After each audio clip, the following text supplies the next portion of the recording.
They shall mount up with wings. Yeah. Say again. They that wait upon the Lord shall renew. They shall mount up with wings. Yeah. They that they shall. Say again.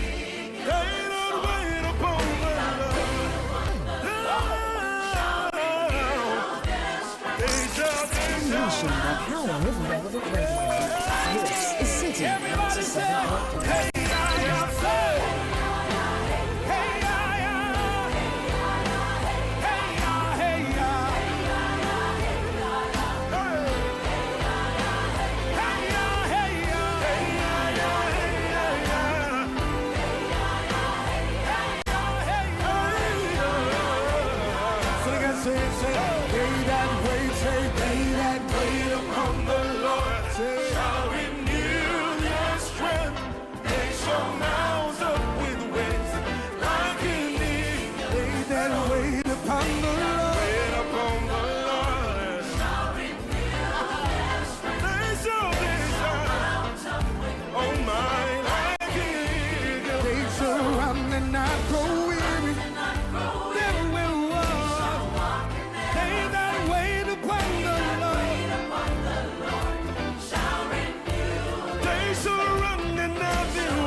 The City Breakfast Show.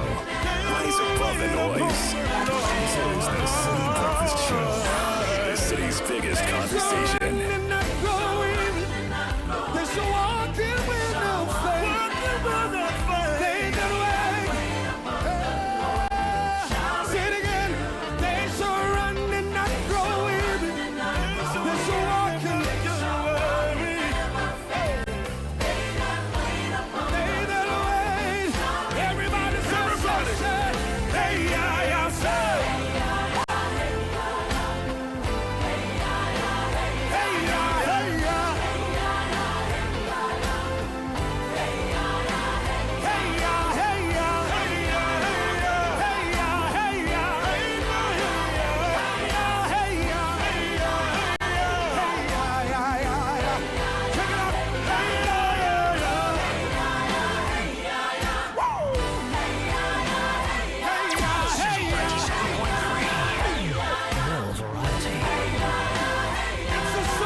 Twenty-eight after 6, Tuesday morning, August 5, 2025. They that wait upon the Lord shall renew their strength. They shall mount up wings like eagles.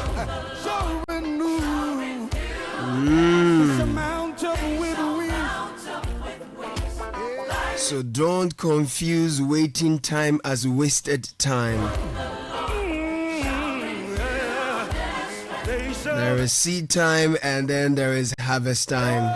There is time to sow and there is time to harvest. For any tree that must bear fruit must first develop its roots, so that when the wings come up, they don't fall, but they swing to the waves and the moves of the winds. In the process, their fruits fall and feed generations. You are going to bear fruits. You are going to be useful. But before you bear fruits, you must develop your roots.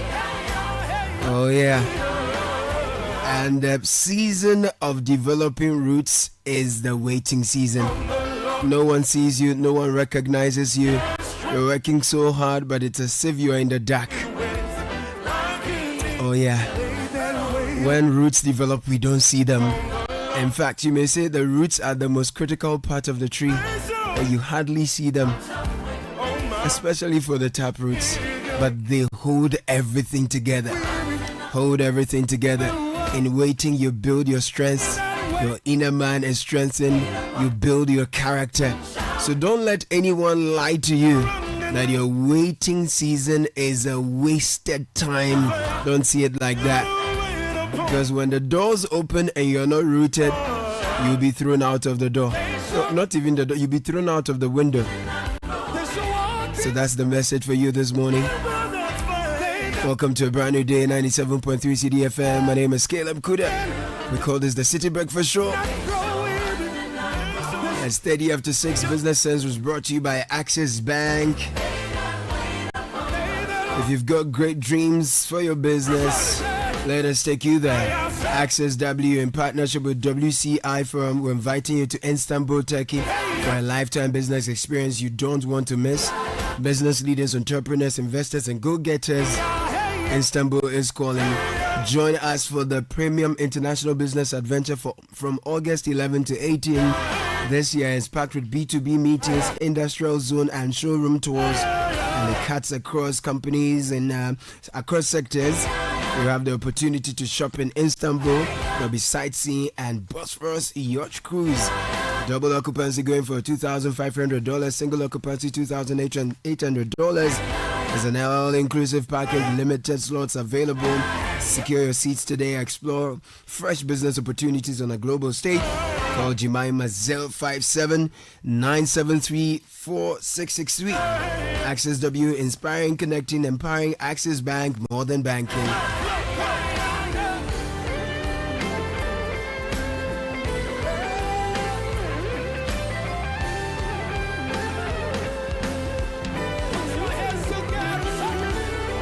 It's a powerful one from MOG and Joe Metal. Welcome aboard. Let's go. This is the City Breakfast Show, the city's biggest conversation. Join the conversation on the City Breakfast Show on Facebook at facebook.com/City97.3, Twitter at twitter.com/City973, and Instagram at instagram.com/City973 with the hashtag CityCBS.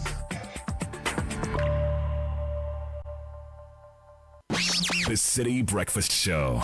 Rise above the noise.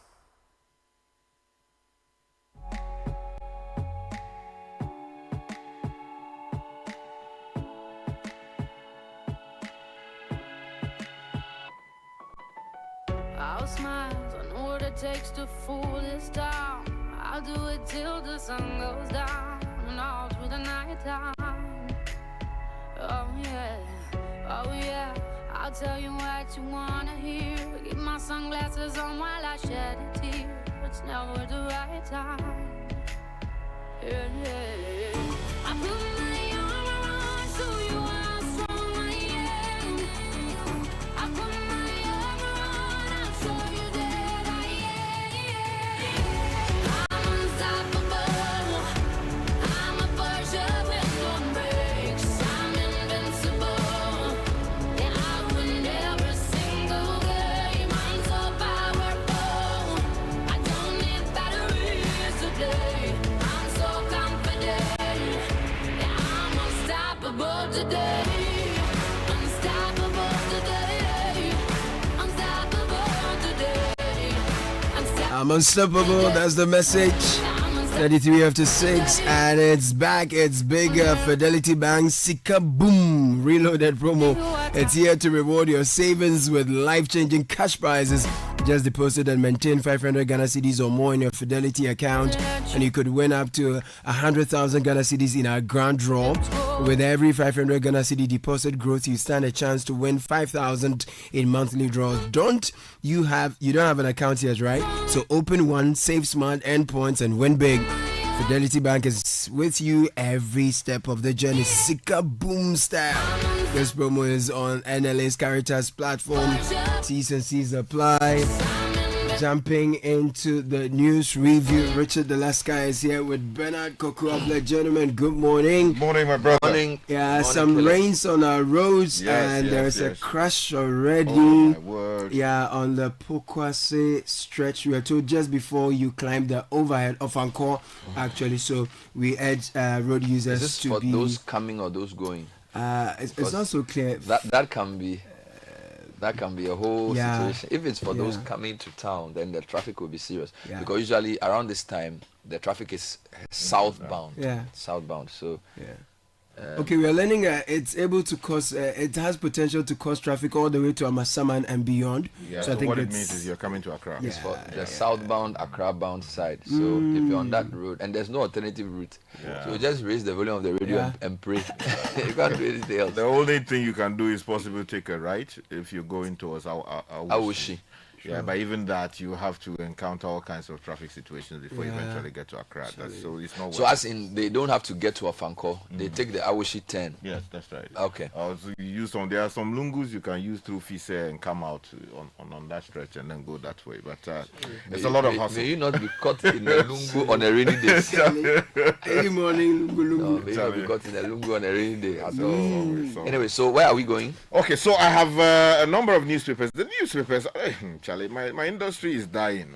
My industry is dying. I have only 5 newspapers this morning. Are you serious? We have to arrange some special funding to Really? support the newspapers to really. Is it that they don't come every day? So they. Yeah, so lack of funding means that So how many dailies do we have? Papers who come every day. So Monday you have to the Friday. Daily Graphic, which comes daily. Ghanaian Times comes daily. Daily Guide, Chronicle comes daily. The rest come in. But I thought fine. this paper comes every day. Which of The News Center. News center. No, I don't have the news center, so they're quite consistent. BNFT also comes every day. Well, I don't have the BNFT today. Hey, is it the rain or is the economy? We need to do something about the newspapers. Okay. Let me take you now to the Daily Graphic for this morning. Government activates 2 flagships. Ejumewura and apprenticeship programs receive over 230,000 applications. That story comes with the photograph of George Opariado, who is the Minister for Youth Development and Empowerment. Also, cocoa prices raised to 51,660 Ghana cedis a ton, and this is provoking a lot of politics. We'll tell you about that subsequently this morning. And GES to dismiss supervisors and vigilators caught in exam malpractice. Some good news for some universities. Valley View, UCC, UEW qualify for TBSC semi-finals. Okay. Now, if you go to the Ghanaian Times, the big story says government increases cocoa price, reintroduces free fertilizer policy, and rolls out scholarship for cocoa farmers wards. Also on the front page this morning, small-scale mining, cabinet approves a new national program to drive sustainable livelihoods. Meanwhile, there are some concerns over this particular policy. Also, we are told that PIAA and Fori launch digital platform for agri financing, and then 410 million Ghana cedis earmarked for youth programs, according to the Minister for Youth. A lot of money just flying around. Exactly. If you go to the Daily Guide, there's a very troubling story. Immigration officers murder. CID retrieves blood-stained fufu peso. Wow. Shilling accounts received yesterday from the CID. Also on the front page this morning, NDC's Bedu faces MPP's Asumedu in Akwitia by election. Also, Anna Daddy Lumba, this is coming in from Otufo, I'll say Tutu. And then Agona Swedru Senior High School, 25 students suspended over same-sex proposal. Can you imagine? This is a very, Summers would have a few things to say about this. And police recover 43 stolen luxury vehicles. This is getting terrible. I mean, the question of stolen vehicles on the market. And if you go to the Chronicle, Daddy Lumba deserves state burial. This is coming in from Bawumia. It's been in the news for some time now. Also, the big story actually says confusion galore at MPP headquarters. Why? Acting chair allegedly sidelined. Oh, Treasurer reportedly petitions National Executive Council. who is the acting chair?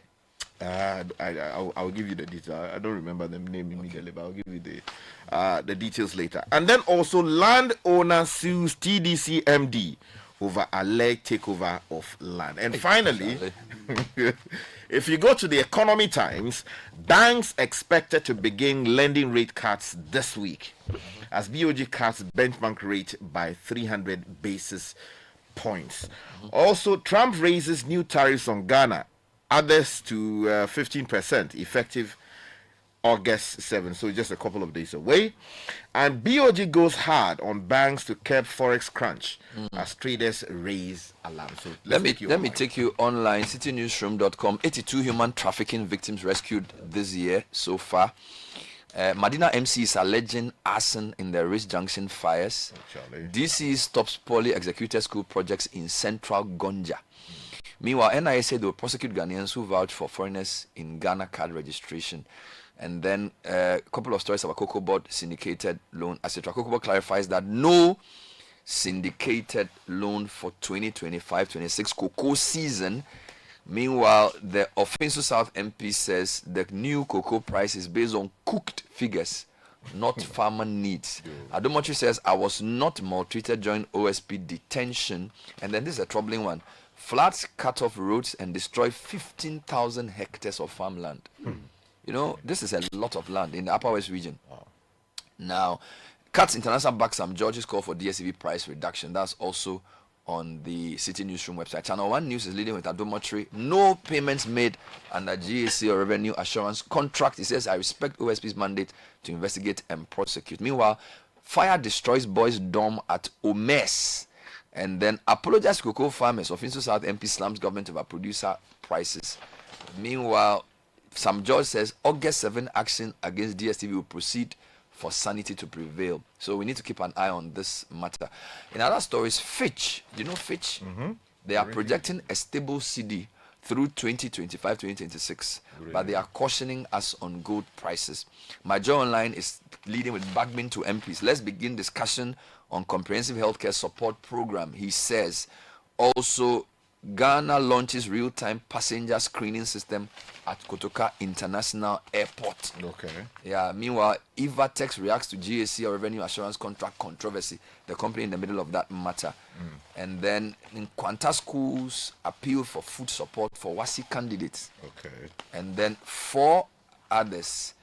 And somebody called Minty Nkoswahini arrested for illegal mining in Bosomtri Range Forest Reserve. Hey, people are mining in forest reserves. So the High Street Journal has a lot of economic stories. Minister versus multi-choice. DSTV pricing saga highlights deeper gaps in Ghana's pay market.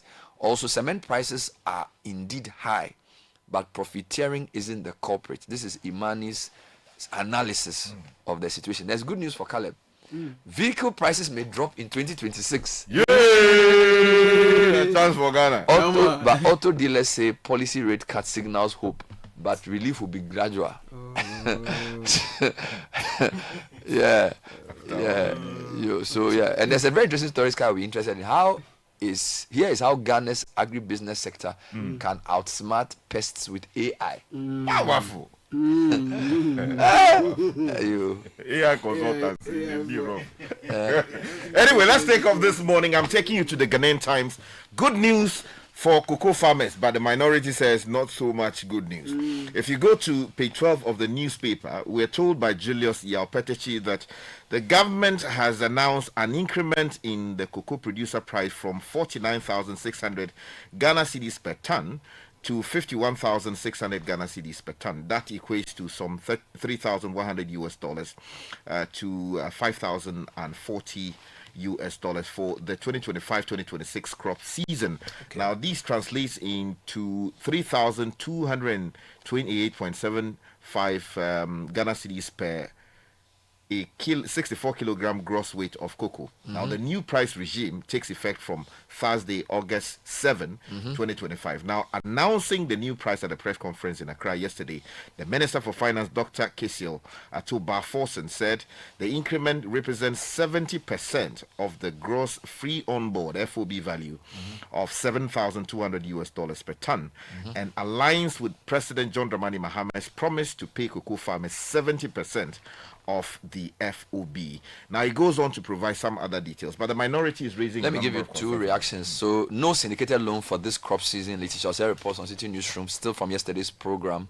The Cocoa Board has clarified that it will not seek syndicated loans to finance cocoa purchases for the 2025-26 crop season, citing ongoing global cocoa shortage. In an interview on Eyewitness News on Monday, Head of Public Affairs at Cocoa Board, Jerome Kweku Sam, said the board did not secure a syndicated loan for the 24-25 season and has no plans of doing so this year. He added that avoiding syndicated loans is also a cost-saving measure in light of current market dynamics. Now, the minority is complaining. This is an MP from, I think, a cocoa growing area. He's called Dr. Isaac Yaopoku. He's the ranking member on the Food and Agri Committee. He has slammed government's newly announced cocoa producer price, describing it as a top-bottom decision based on manipulated figures. They were cooked rather than meaningful stakeholder engagement. Speaking on Channel 1 News on Monday, Dr. Opoku alleged that the figures were predetermined and that the process lacks transparency and genuine consultation with cocoa farmers. So here's his quote: "What the government is doing is a top-bottom approach. What do you want to pay? What price do we want to give farmers?" So they established the figure before they worked around it to achieve what they gave it to farmers. I'm not really sure if I understand the concern, though. Maybe later on. I think yesterday, Honorable Kojo Oponkroma raised the issues and sort of explained the basis for the conclusions the minority appears to be coming to. So what's the conclusion? That the money is not enough? Yeah, they say that it's basically a rip-off, and that what if you calculate it on the basis of some matrix they have. So how much more should they have which paid? is benchmark around what the NDC said in opposition. It would seem that. So did he give you like?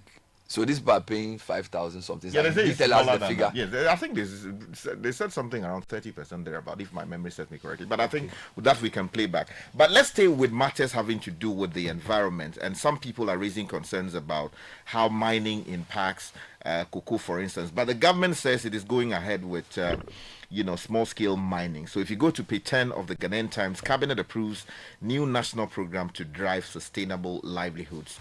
The story says the government has approved the implementation of a new national program aimed at transforming artisanal and small-scale mining into a more sustainable, environmentally responsible, and economically viable sector. Now, the initiative, known as the Responsible Cooperative Mining and Skills Development Program, was approved by Cabinet following a proposal from the Ministry of Lands and Natural Resources. It aligns with the vision of President John Dramani Mahama to create sustainable jobs through responsible cooperative mining. Now, in a press release shared with the Ghanaian Times yesterday and signed by the Director of Communications at the Ministry of Lands and Natural Resources, Ama Mausi Mawe Nyefia, it said the new program consolidates and replaces two earlier interventions, which are the Community Mining Scheme and the National Alternative Empowerment and Livelihood Program. Now, people are raising concerns because, from experience, you see people say that they are doing community mining, and it becomes another form of galamsey. Let me give you a quick one on agric, then we move to this crime story on immigration. Floods cut off roads and destroy 15,000 hectares of farmland. This is the Upper West region. Sisala East municipality in Upper West is grappling with a major agricultural crisis following the destruction of key access road by torrential rains. The flood-induced damage has rendered over 15,000 hectares of farmland inaccessible, threatening livelihood, food security, and ongoing farming activities in the area. The alarming development was confirmed by the MCE Adamu Yakubu during a visit to the affected site at Piribuga between Tumu and Kasana. The road, which connects several farming communities, was completely washed away after heavy rains overnight, cutting off access to vast stretches of farmland and disrupting the transportation of fertilizers and other essential farm inputs. So it's not like the land has been destroyed. It's like they don't have access to the land. So that's what the story is saying. And some very serious photos accompany the story, written by Martina Zabon. Okay, let me take you now to crime. This chilling account we received yesterday from the CID. Now, the story is on page 3 of the Daily Guide, and it's by Prince Fifi York. And it says the Criminal Investigations Department of the Ghana Police Service, probing the murder of the Ghana Immigration Service officer Stephen King Amwa, has recovered a blood-stained fufu pestle wrapped in a polythene bag hidden in the bushes approximately 100 meters from the crime scene. Now, the retrieval of the weapon marks a significant breakthrough into solving the gruesome murder of the late Amwa, whose charred body was discovered on July 9, 2025. Now, the fufu pestle has been sent for forensic analysis as part of the ongoing investigation. Now, the CID, supported by officers from the Counter Terrorism Unit and the Kwabenya District Police, visited suspect Bright Awes residence.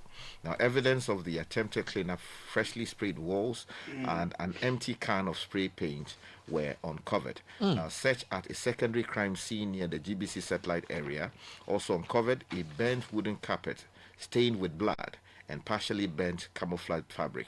Now, subsequent investigations also revealed that a new woolen rag actually, had been laid in the suspect's house. Now, the press briefing in Accra, the Director General of the Criminal Investigations Department, COP Lydia Yako Donko, stated that on July 24, police obtained a warrant from the court to search a specific room and the suspect's house, and that led to a number of things being discovered. But the bottom line is that apparently there was some money involved.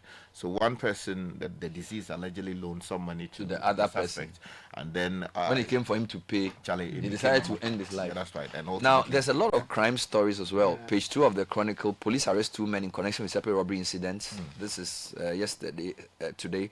The Ghana Police Service has announced the arrest of an ex-convict, Abubakar Siddiq and Vincent Betoglo, in connection with separate high-profile robbery cases across the country.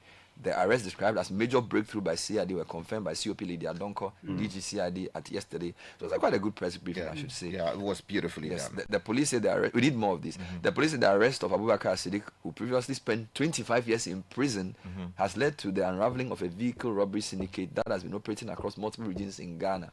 According to the CID boss, Siddiq and his accomplices posed as members of NGOs or religious organizations to deceive car rental companies into providing vehicles for purported missionary work in the northern region. Midway through the journey, typically in remote areas, the suspect would overpower the driver, tie him up, and steal the vehicle. Notable incidents include 11 November 2022, a Toyota Land Cruiser was stolen near, what's this place? Malzeri, close to Yendi, after the driver was tied to a tree. January 2023, another Toyota Land Cruiser stolen under similar circumstances. April 2023, a Toyota Vitz taken and later sold in Bolga. I mean, and they give the whole details. Then, in the case of Vincent Betoglu, a 40-year-old ex-convict arrested in connection with the violent robbery of a taxi driver earlier this year. The facts of the case are also given. The man, January 1, 2025, a taxi driver, Vic Martin, was hired by 3 young men from Madina Zongo Junction to Hacho, my own place. When they got to ICGC church area, the suspect attacked him inside a moving vehicle. He was tied up, blindfolded, with his shirt and robbed of his mobile phone, daily earnings, and 13,000 cedis in mobile money. He was later abandoned near Westland. Criminality. Then another one. Police recover 43 stolen luxury vehicles smuggled from abroad. Yeah, so that story is also in the Daily Guide newspaper. Says the Criminal Investigations Department of the Ghana Police Service has recovered some 43 high-value luxury cars between January and July 2025, stolen from abroad and shipped to Ghana. Now, these vehicles, including Rolls-Royce, can you imagine, Audi, Porsche, BMW, Mercedes-Benz models, were stolen from countries such as Netherlands, Spain, Belgium, Canada, USA, Germany, Italy, and France, and illegally imported into the country. Now, out of the 43 vehicles that have been impounded, the court has ordered that 18 of them be repatriated to their countries of origin, out of which 8 have already been repatriated, while 10 are pending repatriation. Now, cases of the remaining 25 are still pending before the court. Now, 82 human trafficking victims rescued in 2025. CitiNewsroom.com, Challenging Heights, a human rights organization based in Ghana,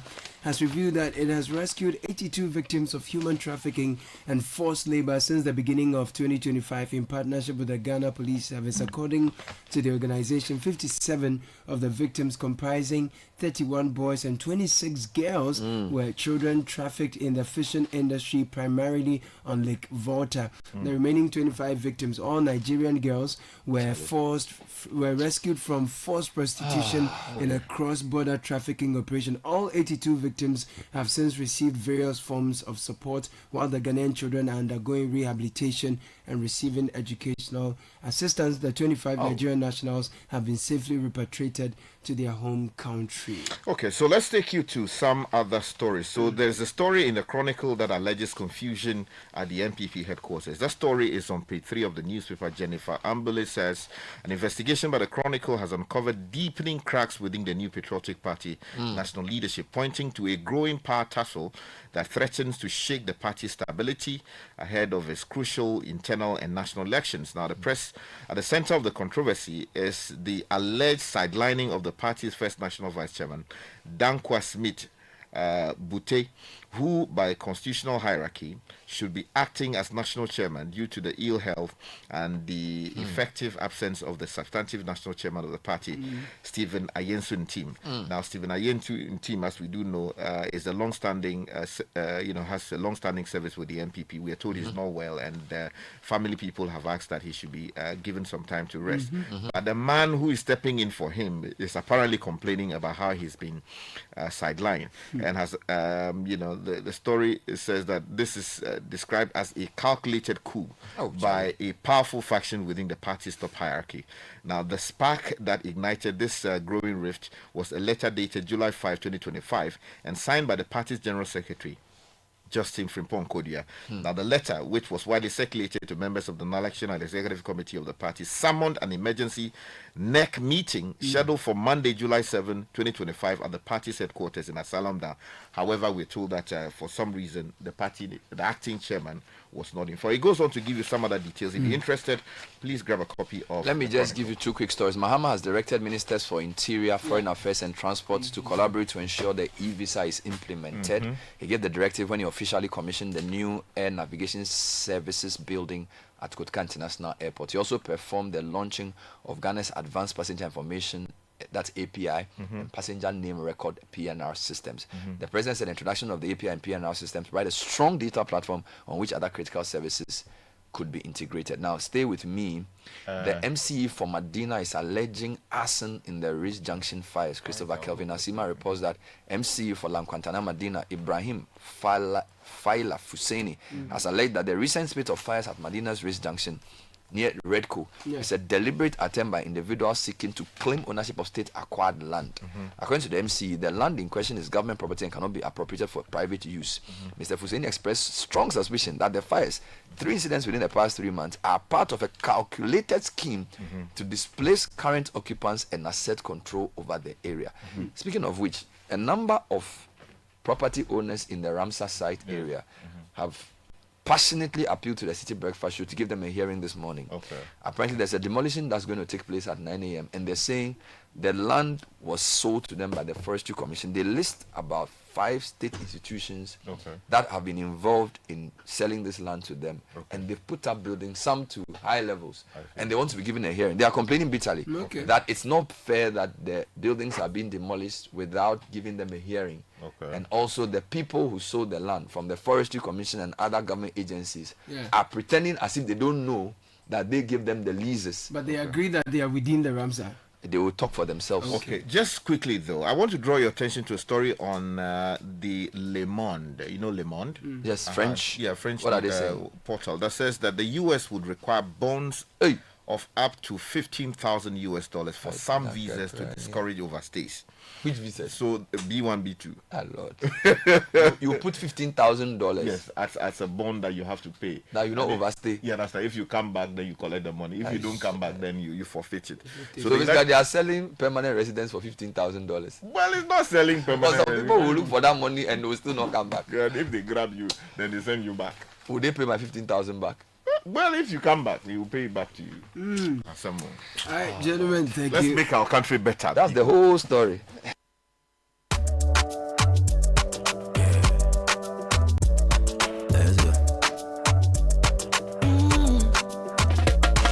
My body, when you wake up in the morning and you know the money calling, oh, you go work, but you know it's out in your side. You go believe with us, you go hold my hand and believe, cause you know it's out in your side. And when you dream, no say I did for you. And when you hustle every day, many wanna go. Anything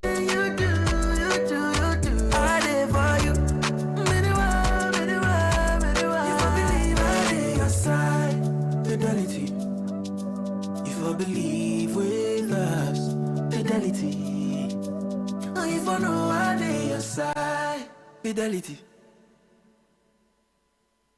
Oh, jump on now. Go. Ah, go me. At what time when you come back where I don't hear the sound of your car? No? Why you buy new car? No, I don't change my car. It be the same right. It be the fuel where I change. Way one shouts it. Ever since I started using the all-new Excellium Premium Fuel, fortified with 3-in-1 action. Oh, Joe, now my car they run like electric car. No, so. This is the type of fuel where they want to. Because now engine they cost. Where they want for way if I buy it, it go protect my engine. And with the small way I buy, I go drive, sir. Absolutely. It's like strapping a turbocharger to your engine and giving it a protector. And what they bust my mind says be the 3-in-1 action, no? Excellium they prevent up to 99% of deposit. It be anti-wear, some be anti-corrosion. Won't pay when I open them. Hey, so where can I find this magical fuel? Just head over to any Total Energy service station and your car will thank you. Hey, then make a finish my go be fast, then rush go Total Energies. My friend, but why your hand my go be inside? I give you info. Make a feel the go be too small. Go. Excellium is designed to protect your car engine, decrease fuel consumption, and lower CO2 emissions. Don't say fuel, say Excellium. Choose Excellium, choose quality. The City Breakfast Show. Rise above the noise.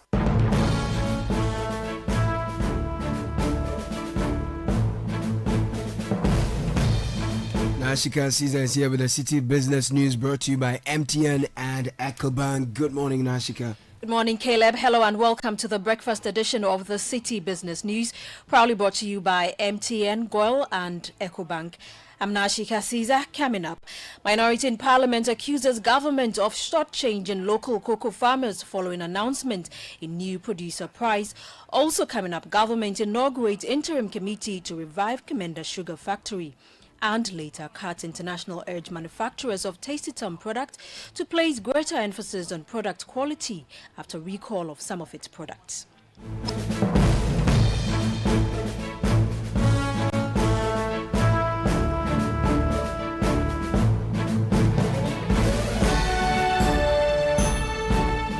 We settle for the details of our stories now. Ranking member on Parliament Economy and Development Committee Kojo Ponkuma has accused the government of shortchanging cocoa farmers despite announcing new producer prices for the 2025-2026 season. The government raised the price from $3,100 to $5,040 per ton. But speaking to Citi News, the Ofuasi NP described the increase as misleading, suggesting farmers are not receiving the full benefits of global price adjustments.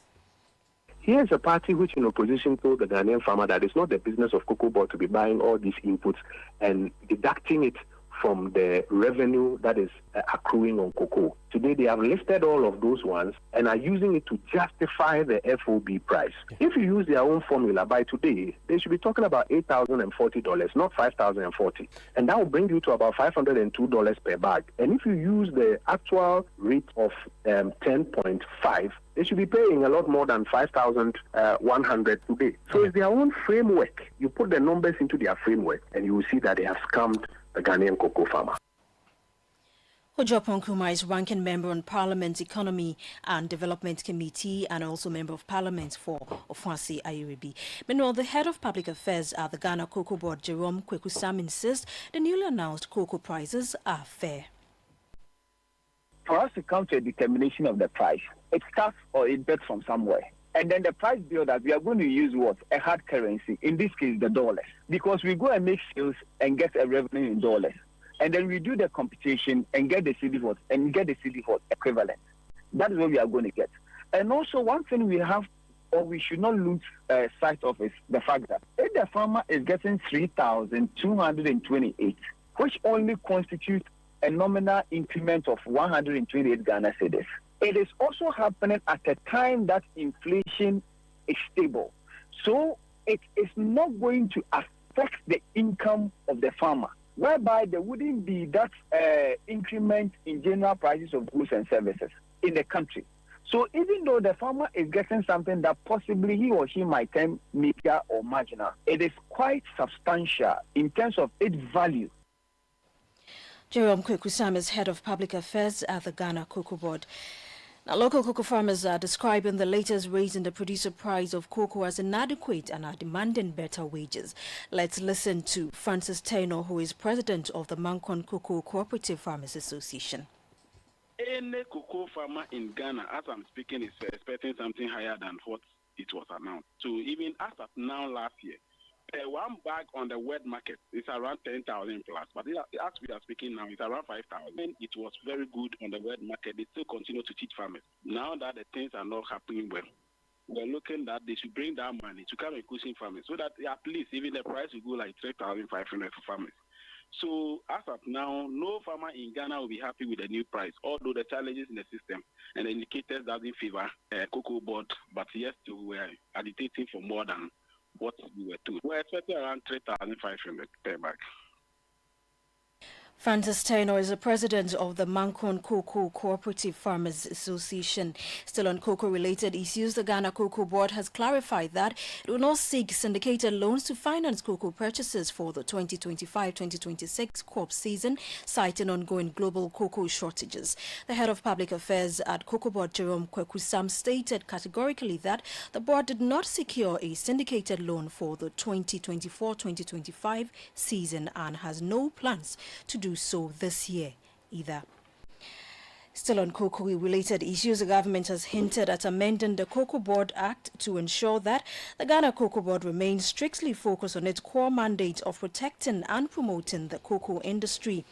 The proposed amendment will make it illegal for the board to undertake activities outside its primary responsibilities, which include sustaining production levels and safeguarding the industry's global competitiveness. Speaking after announcing the producer prize for cocoa on Monday, Finance Minister Dr. Atuforson noted that while Cocoa Board has been instrumental in sustaining Ghana's position as the world's second largest cocoa producer, there have been concerns about the institution's involvement in projects and ventures not directly linked to its statutory obligations. Beginning this year, Cocoa Board will focus solely on its core mandate. And I repeat, beginning this year, Cocoa Board will focus on its core mandate. This measure is to place Cocoa Board firmly on the path of recovery and position Cocoa Board to deliver critical services to the cocoa farmer and support the Ghanaian economy. As part of the 2026 budget, the Ghana Cocoa Board Act will be amended to make it illegal for Cocoa Board to deviate or stray from its core mandate to protect the cocoa industry. For emphasis, Cocoa Board will no longer engage in quasi-fiscal activities. It will be a prohibition. Cocoa Board must focus on increasing cocoa yields, improving the cocoa value chain, and the well-being of the cocoa farmer. Subsequently, you heard the Finance Minister, Dr. Cassiel Atuforson. Now to some other stories. The government has inaugurated an interim management committee to spearhead the revival of the long-abandoned Kemenda Sugar Factory. At a brief ceremony, the Trade, Agribusiness and Industry Minister Elizabeth Ufuswejare described the factory as a prized national asset that holds a major potential for job creation and reducing sugar imports. The minister says the committee will review the factory's technical state, assess its business viability and help identify a credible investor to support its operations. The Kemenda Sugar Factory has faced repeated setbacks despite previous efforts under the 1D1F initiative and partnerships with foreign firms. Committee Chair Kwame Owusu-Setre says the team is committed to delivering on its mandate. Now, CAT International is urging Nutri-Foods Ghana Limited, the manufacturer of Tasty Tom products, to place greater emphasis on product quality in order to maintain consumer trust and brand loyalty. The appeal comes in the wake of a voluntary call issued by the company for all batches of its Tasty Tom enriched tomato mix following reports of product bloating. In an interview with Citi Business News, Apia Kusi Adomako, West Africa Regional Director of CAT International, urged Nutri-Food to strengthen its quality assurance systems to prevent customer attrition. They switch to other brands, and may also affect the future sales of the companies. And so I would say that the company needs to invest a lot of time in its quality control system to prevent some of these things from happening. Of course, this product recall is not, it happens in industries. Even you may hear that Toyota or Mercedes will recall their car because of the problem that they are finding. But when it comes to food substance, it's very difficult because as soon as it goes into your stomach, you may end up getting food poisoning or whatever. Apia Kusia Dumako is the West African Regional Director for CATS International. Now, Transport Minister Joseph Bukari Nikwe has tasked the Ghana Civil Aviation Authority to ensure the newly commissioned Air Navigation Services Building and the Multi-Agency Command Center for the Advanced Passenger Information and Passenger Name Record Systems are fully utilized to deliver their intended impact. The facilities are expected to play a critical role in combating terrorism, drug trafficking, supporting criminal investigations, and enhancing national security analysis. Speaking at the commissioning ceremony, Transport Minister Joseph Bukari Nikwe described the development as a significant milestone for Ghana's aviation sector and stressed the need to make the most of the investment. As much as government work to create a vibrant, safe, and secure aviation industry, it also behoves on us to work hard to complement the efforts by government. And in this case, Acting Director General and staff management, we want to charge you to ensure that you put these facilities to good use, and that will position us to become the actual hub to aviation in the West Africa sub-region. Furthermore, today's event also marks an important occasion in our commitment to safe, secure, and seamless air travel as we launch the implementation of the Advanced Passenger Information and Passenger Name Record Systems, in addition to the transport framework. This initiative is not just about technology or data, but also protection, preparedness, and progress in the industry. Joseph Bukari Nikwe is Transport Minister.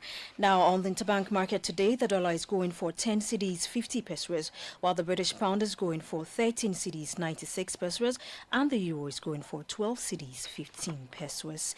And that's all for the breakfast edition of the City Business News, proudly brought to you by MTN, GOIL, and EcoBank.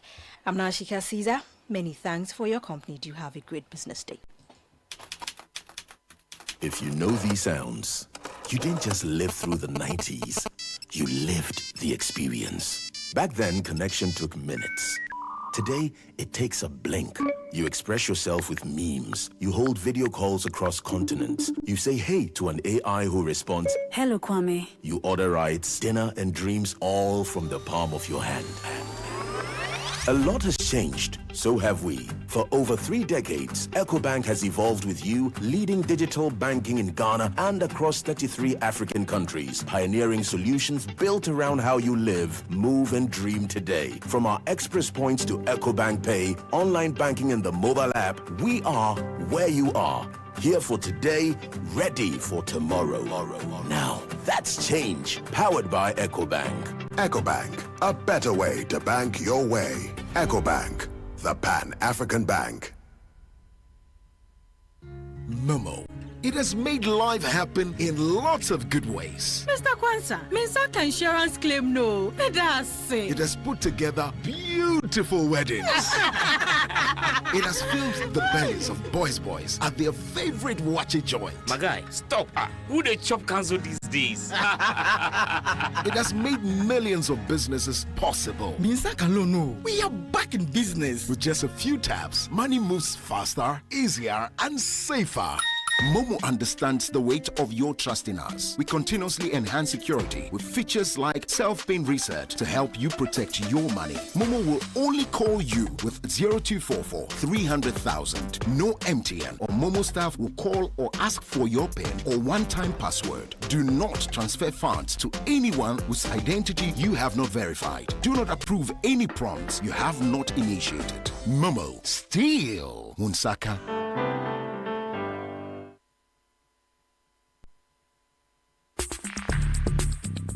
Join the conversation on the City Breakfast Show on Facebook at facebook.com/City97.3, Twitter at twitter.com/City973, and Instagram at instagram.com/City973 with the hashtag CityCBS.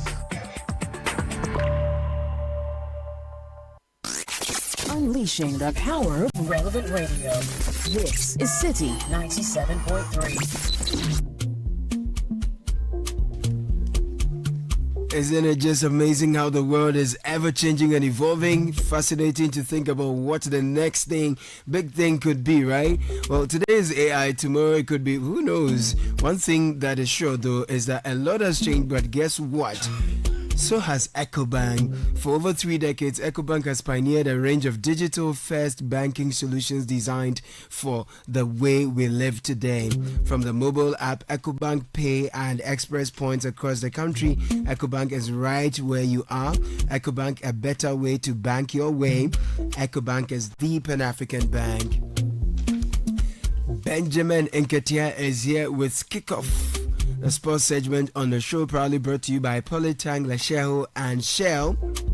Polytank says we are your number one choice.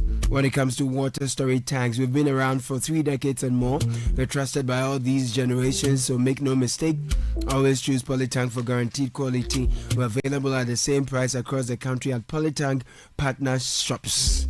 Durability is always what you get no matter the size you go for. So go for the original, go for the best. Polytank does not request for Momo payments online. You deserve financial peace, and Lesheho is here to give you just that. Life comes with financial challenges, but with Lesheho, you don't have to face them alone. Whether it's education, rent, or unexpected expenses, we've got the right loan to meet your needs at the right time. Simply call or WhatsApp Nana on 02700 4799. Lesheho, let's improve life. And how do you want your engine to feel today? Confident, protected, and ready to perform?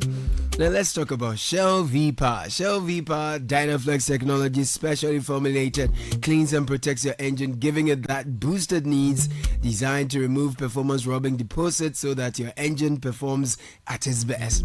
Fuel up with Shell V-Power at Shell service station near you and feel performance, feel confidence, feel protection over and over again. Fuel the feeling with Shell V-Power. Shell, go well. Benjamin Ketia, Kickoff.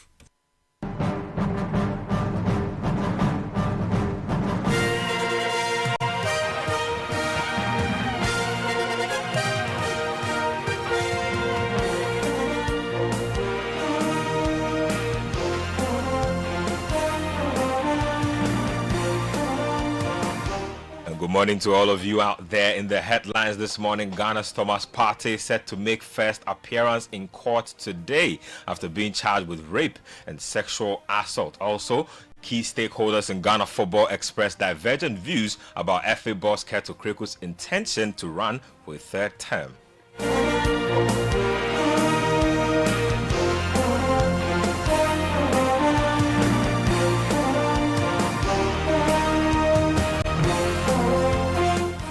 Our kickoff is brought to us by Shell, Shell Go Well, Zonda GH, Polytank Ghana, and Lesheho. Let's improve life. Let's get into the details. And Ghana and former Arsenal midfielder Thomas Partey will today make his first appearance in the Westminster Magistrate Court after being charged with 5 counts of rape and 1 count of sexual assault. Now, the allegations have been brought against him by 3 separate women covering incidents that took place between 2021 and 2022. Now, Partey has initially, through his lawyer Jenny Wiltshire, denied the charges brought against him and has welcomed the opportunity to finally clear his name. Now, the case is expected to be called around mid-morning. Let's move on to some other stuff and get on. And ahead of that, Ghana Football Association's 31st Ordinary Congress set for August 12 at the Ghana Man Soccer Center of Excellence in Pram Pram, some football stakeholders have expressed divergent views over a key proposal expected to be addressed at the meeting. Now, the possible extension of the GFA presidential term limit to 3 terms. Now, the debate stems from a recommendation by the FA Status Review Committee, which has submitted the proposal to member clubs for consideration ahead of the Congress. So there's more in that report with my colleague, Gabi Ofer. A wave of diverse opinions within the Ghanaian football space has sparked widespread interest and scrutiny ahead of the upcoming GFA Congress at the Ghana Soccer Center of Excellence on August 12. The development follows a proposal from the GFA Statutes Review Committee recommending an extension of the GFA presidential term limit from 2 to 3 terms. The proposal has been submitted to clubs and is expected to be formally tabled at the 31st Ordinary Congress. Under the current arrangement, the GFA president is limited to 2 terms, despite members of the Executive Council, which includes the president, being eligible to serve up to 3 terms. This inconsistency has prompted calls for alignment, giving rise to intense debate. The proposed amendment has triggered a range of reactions within the last 24 hours, including support from former GFA Communications Director Ibrahim Sani Dara, who has publicly backed the move to extend the presidential term to 3. But if you are to look at it from the football context, football has got its own language, its own politics, its own ways of doing things that is distinctively different from where we sit we sit in the world order. You would understand this. And the fact that this term limits are extended, would not prevent somebody from contesting. If we feel that the FA president we have at the moment is not popularized in the rest, the football family have got their own election, and it won't prevent anyone from contesting. A key stakeholder in Ghanaian football expressed a differing opinion from that of Ibrahim Sani Dara. I find it laughable. I find it a slap in the face of good governance, and I dare say it's a betrayal of the principles that underpin the 2019 statutes and regulations that was brought into play. Why do I say this? I say this because I see this move as a pure move to grab power and to hold on to it. Citing the mixed performance of Keto Kreku's administration. For me, I think he should give a chance to other people to contest, because I don't even know what he has done. What has he done to Ghana football? What has he done actually? When we go to AFCON, at first we used to go to final and the rest. Since he came, things are condemned. GFA boss Keto Kreku's tenure, his 6-year tenure in office, has been marked by some successes and challenges. Now it remains to be seen at that Congress on August 12 at the Ghana Soccer Center of Excellence if football people would approve of that proposal by the GFA Statute Committee with regards to an extension of the term in office. For Channel 1 Sports, I am Gabi Ofe. So you heard Gabi Ofe there. Let's get into some other stuff. And the GFA has released the 2025-2026 Premier League fixture list. Now, champions Gold Stars will host Bechem United on opening day. Accra Hearts of Oak take on Hoho United. Asante Kotoko will travel to play Brekum Chelsea. And Mediama will visit Young Apostles. Samatek Swedro All Blacks and 11 Wonders all start away from home. Now, with the new APL deal and also 1 million Ghana Cedi support per club, Emmanuel Ajamambedu, who once played in the Ghana Premier League for Asante Kotoko, believes the season will bring fresh energy to the league. It's a big relief for the clubs and for the players as well. Some weeks ago, you saw the AFA have a collaboration with the PFAG for player standard salary, and this will cushion a lot for the clubs. This will bring a well-being of my colleagues, and so that it will help us to keep our good players, so that we can lure a lot of supporters to the stadium. You could see 6 or 1 year we need to sell our players because of monetary problems, financial issues, and you can't blame the class. But if the FA, through the turbulences they have passed throughout, and at long last they have been able to get this kind of money. It's like $95,000 a season before the league starts. It's a huge sum of money so that you can cushion the clubs and the well-being of the players. So. Now, Emmanuel Ajamambedu also commended the GFA for strides made in women's football development, but says there's still a lot of work to be done. Ahead of the 2025-2026 Women's Premier League season, he's calling for more effort in attracting sponsorships, especially now that the men's league has secured a strong commercial backing. I've been visiting some of the clubs, watching some of the games, and you could see they have done a great job. We can do more, but where they have started, I think if things are going on well, we need to commend the FA for what they have done. And that is what have happened, that we could see that the Black Queens have done that great job.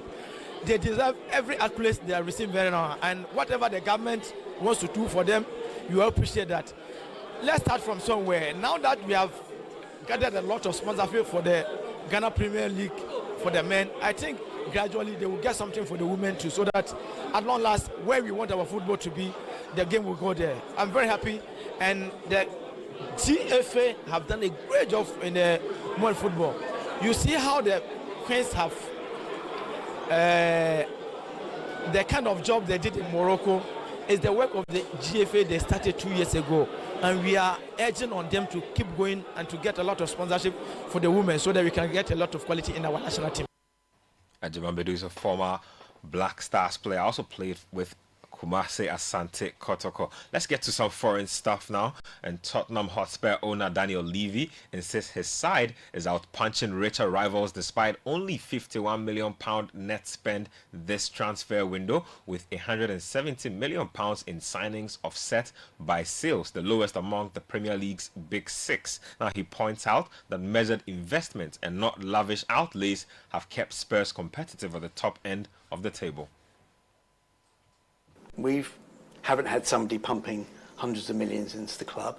We've done it all on our own. We have been entrepreneurial, and we have increased our revenues to enable us to compete the best we can today. We're all in a chain. Yeah. I accept there are certain clubs that are bigger than us, but this league is very competitive, and we can still beat a club with bigger revenues. Now he says parting ways with former manager Ange Postecoglou was tough but necessary, despite the coach ending the club's 23-year trophy drought with a Europa League title. He insists that losing 22 games was far below Spurs' standards and that the decision was made with long-term consistency in mind and not sentiment. Yeah, I think we had to explain. Ange just won us a trophy, a European trophy, which is highly significant. It's always going to be in our history. And yet we were asking him to leave. But we can't lose sight of the fact we finished 17th in the league. We lost 22 Premier League games, and it's impossible for Tottenham to be in that position. And so we had to take the emotion out of it, and we had to give some data points as to why we decided to do what we did. Yeah. But you've been there, whichever level you do it, no one likes telling somebody you're losing their job. But it is the nature of football. We're there to win. And yes, we won a Euro trophy, and it was fantastic. But we also need to win on all fronts. And the Premier League says it all.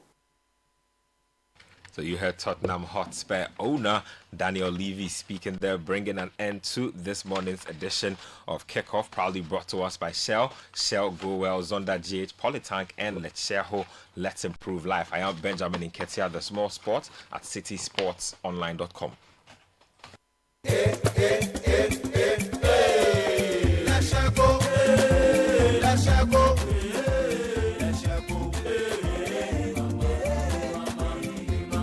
If you need unique services, innovative financial solutions, we deliver on our promise, cause we are number one. Let's go, we improve your life.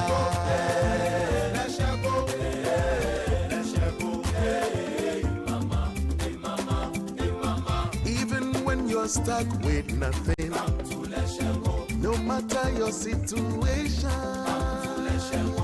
Let's go, we improve your life.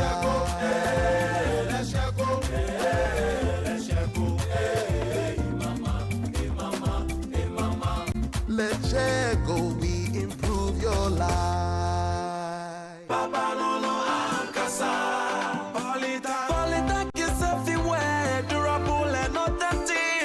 Stronger brand you can trust. Polytank, we get some more Rambo and get some more super. And the Polytank, we did Papa no no, Papa no no, Papa no no, Papa no no, no, Papa no no, Ankasa. Polytank, the original, always the best. Do you ever wonder how your car's engine is doing as you drive? Not often. Does it feel confident and protected, or is it tired and struggling? I have a busy schedule, so I leave matters of my engine to Shell V-Power. With Shell V-Power, you can feel confident because it is the best ever fuel designed for performance and efficiency. Shell V-Power removes performance-robbing deposits, so you can feel protected. Fill up with Shell V-Power at the Shell service station near you. Feel confidence, feel protection, and feel performance over and over again with Shell V-Power. Fuel the feeling with Shell V-Power. Go well.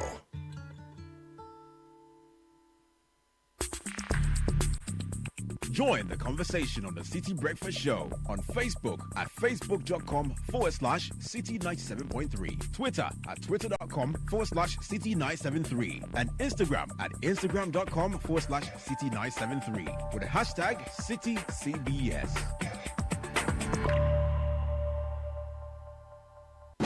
The City Breakfast Show. Rise above the noise. The Money Matters segment is brought to you by Petra. Petra, achieve more. Welcome to the Money Matters segment with Petra. You started strong in January, but what happened in March, April, May? It's not about how big you started, but how consistently you've invested. Small, steady steps beat random big moves. Petra is here to help you build a rhythm and stick to it. Let's build momentum again. Dial *447*70# to speak to an advisor today. Petra, achieve more. The Money Matters segment was brought to you by Petra. Petra, achieve more. This is the City Breakfast Show. The city's biggest conversation.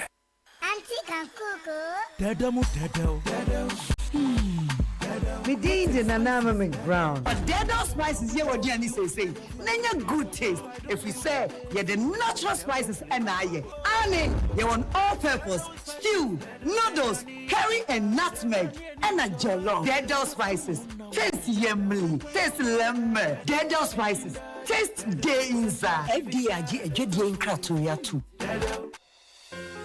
Looking for a one-stop shopping destination for all things made in Ghana? Eager to experience a remarkable fair that showcases the richness, creativity, and innovation behind Ghanaian products and services? Then get ready for the This is Ghana Exhibition 2025, a celebration of excellence in locally made goods and services. This year's exhibition brings together the very best that Ghana has to offer, from timeless traditional crafts to cutting-edge innovations. The This is Ghana Exhibition highlights the brilliance of Ghanaian entrepreneurs, artisans, and businesses who continue to shape the narrative of homegrown excellence. Brought to you by Channel 1 TV and 97.3 Citi FM, this is Ghana's biggest trade fair and exhibition, bringing together SMEs, startups, research and manufacturing sectors, indigenous corporate bodies, and local creatives in one exciting space. Join us in championing Ghanaian talent, creativity, and authenticity. Come explore, engage, and be inspired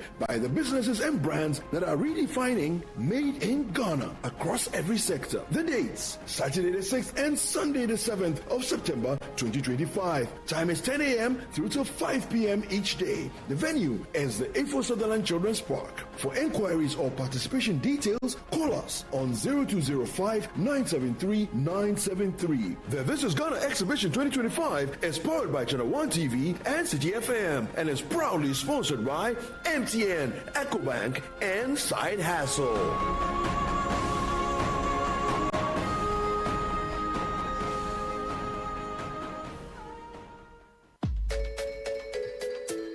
When the pain is too much, don't know what else to do. So rapping all, we'll take the pain away. Rapping all, Rapinol is what you need. Rapinol will relieve you of all aches and pain in your body. Rheumatic pain, menstrual pain, body pain, toothaches, and other feverish conditions. Rapinol is a quality product from Danex Itin Starwin PLC. If symptoms persist after 48 hours, consult a physician. Not suitable for children below 16 years old, asthmatic, and ulcer patients. This advert is FDA approved. This is the City Breakfast Show. The city's biggest conversation. The City Breakfast Show. Rise above the noise.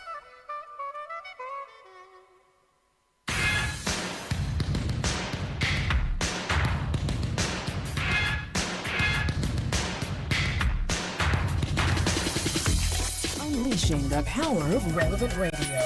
This is Citi 97.3.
The City Breakfast Show. Rise above the noise.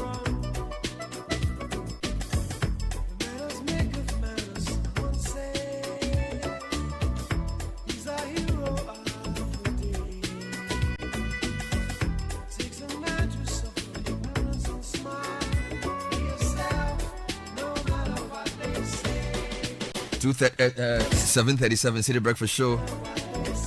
It's the 5th day of August. His name is Sting. It's a classic. It's called Alien. Lots of people celebrating their birthdays this morning. And so we get on to it. Happy birthday to Dr. Ellen Ohine Fuakwa, who's the Managing Executive Corporate and Investment Banking for Absa Bank Ghana Limited. On this special day, I pray the Lord strengthens you with his might in your inner being. May the years ahead be richer, brighter, and far more fulfilling than the years gone by. Wishing you continued grace, excellence, and joy in what you do. With regards from Kwade Nunu, Absa Bank.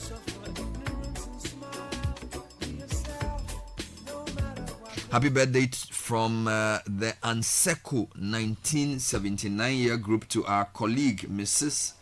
Madinat Okujeto. Anseko 1979 year group. Anseko. Yeah, this is coming in from your colleagues, your year group friends. And to Arnold Aferi and his son, happy birthday. Today is the birthday for both father and son. God bless them. From your wife and mother, Gloria Aferi and Nyamitiasi Aferi. Happy 50th to Mrs. Estelle Ajiman. Is it Worcester, USA? I wonder why Worcester is pronounced Worcester. That's a story for another day. From your aunt, Auntie Dor, your sisters, Betty and Erikia, and the entire family. Wish you long life, good health, and a life full of grace. Keep being amazing. We love you, but God loves you more. So happy 50th to Mrs. Estelle Ajiman. Happy birthday to Honorable Kasiel Kwabena Atuba Forsen. Oh, really? This is let me read the message first before you do your thing. Ghana's finance minister. Allah. May you live to accomplish all your dreams on earth. May the favor of God be with you. Good health be your portion all the days of your life. From General, on behalf of Gode, Landlord, Baron, and Frank, all of IPS 99 class. Allah. No. And he says 47 no be joke. 47 no be joke. So this is to Atu Forsen. Look at him. So from General, on behalf of Gode, Landlord, Baron, and Frank. And what's funny, this 99 IPS, I finished SS in 98. Okay. 99, a friend of mine had a job selling flower pots near IPS. So when we do vacation, when we're preparing to write entrance exam for the university, so we used to sit at some flower pot shop near IPS. It's a car wash area. We didn't know that the next finance minister was also a student there. we had finished SSS and we were looking for work to do because at the time you needed to write an exam to enter Legon, and then they cancelled it in our year. So for 99 they didn't write that exam. They just used our normal results. So whilst we were selling flower pots, he was doing accounting. So happy birthday to Ankara. Yes, Ankara too. Yeah. This is from all of us. Yeah, Yes, Brat. Yes, you know, it's I mean, no, actually it's a big man. No, it's a big man. No, he be brother man. If you see I say Charlie Ojafu. Yeah, Charlie. Those days for the cold inside. Yeah. And no. Being a native of Osedi, where he comes from, I stand on their behalf and also wish the minister. As I say, Muya the father side, mother side. No, maybe so because Charlie knows this Bernard. I did the Babylon inside. Yeah. No, if I took up. But let me ask you a question. At 47, have we had a younger finance minister? No, I think it's the youngest. And have you checked with Iboche when he was, because it was like 82 or something? Secretary to Cheko. Okay. Because those times, they were young, they appeared this year or they were young people. Yeah, so 47 is. Check. You can check. He was 46 when he was made. Yeah, so check. Kwesi Iboche was finance minister for almost 20 years. Some 12 years or so, I don't know. Anyway, so Atu Forsen, happy birthday to you. Solid guy. Do the economy well. Do the economy. Just do the economy so it will be. All right, today I'm going to do something.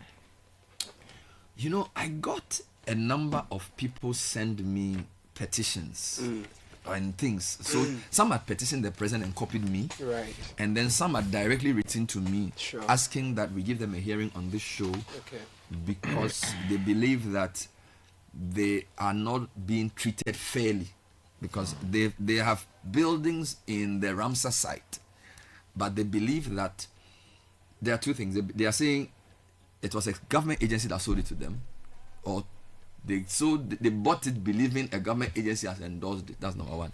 And number two, they believe that some process had begun to regularize the sale prior to this action of demolition. So they want to be given a hearing. I'll read two of the petitions to you, and then we'll decide what to do with them, whether to do an interview or not. But I think it's fair enough to let the public know that I've received these petitions. In the meantime, experience the best of made in Ghana products and services at the This Is Ghana exhibition 2025. Now, this is another big one from us. We're doing it on Saturday and Sunday, 6th and 7th September. Ifa Sutherland Children's Park is going to be big. From beautifully crafted traditional items to cutting-edge local innovations, this exciting two-day fair will spotlight the very best of Ghanaian products and services. Discover offerings from SME, startups, research and manufacturing companies, and proudly homegrown brands across sectors. Now, to register for This Is Ghana, call 0205-973-973. I think you should urge your business partner to register for this. 0205-973-973. It's brought to you by Channel 1 TV and Citi FM, and proudly sponsored by MTN, EcoBank, and Side Hustle. So yeah. Now, at First Atlantic Bank, we're proud to be crowned Digital Bank of the Year twice back to back. This isn't just a fancy title, it's a celebration of our commitment and relentless drive to give you the ultimate convenience in digital banking. Whether it's through our mobile app, internet banking, USSD, or any of our seamless platforms, we make sure your banking service is truly safe, fast, and secure. So join the Pepper family today and experience the true meaning of smart banking. Two-time Digital Bank of the Year, First Atlantic Bank, essentially different.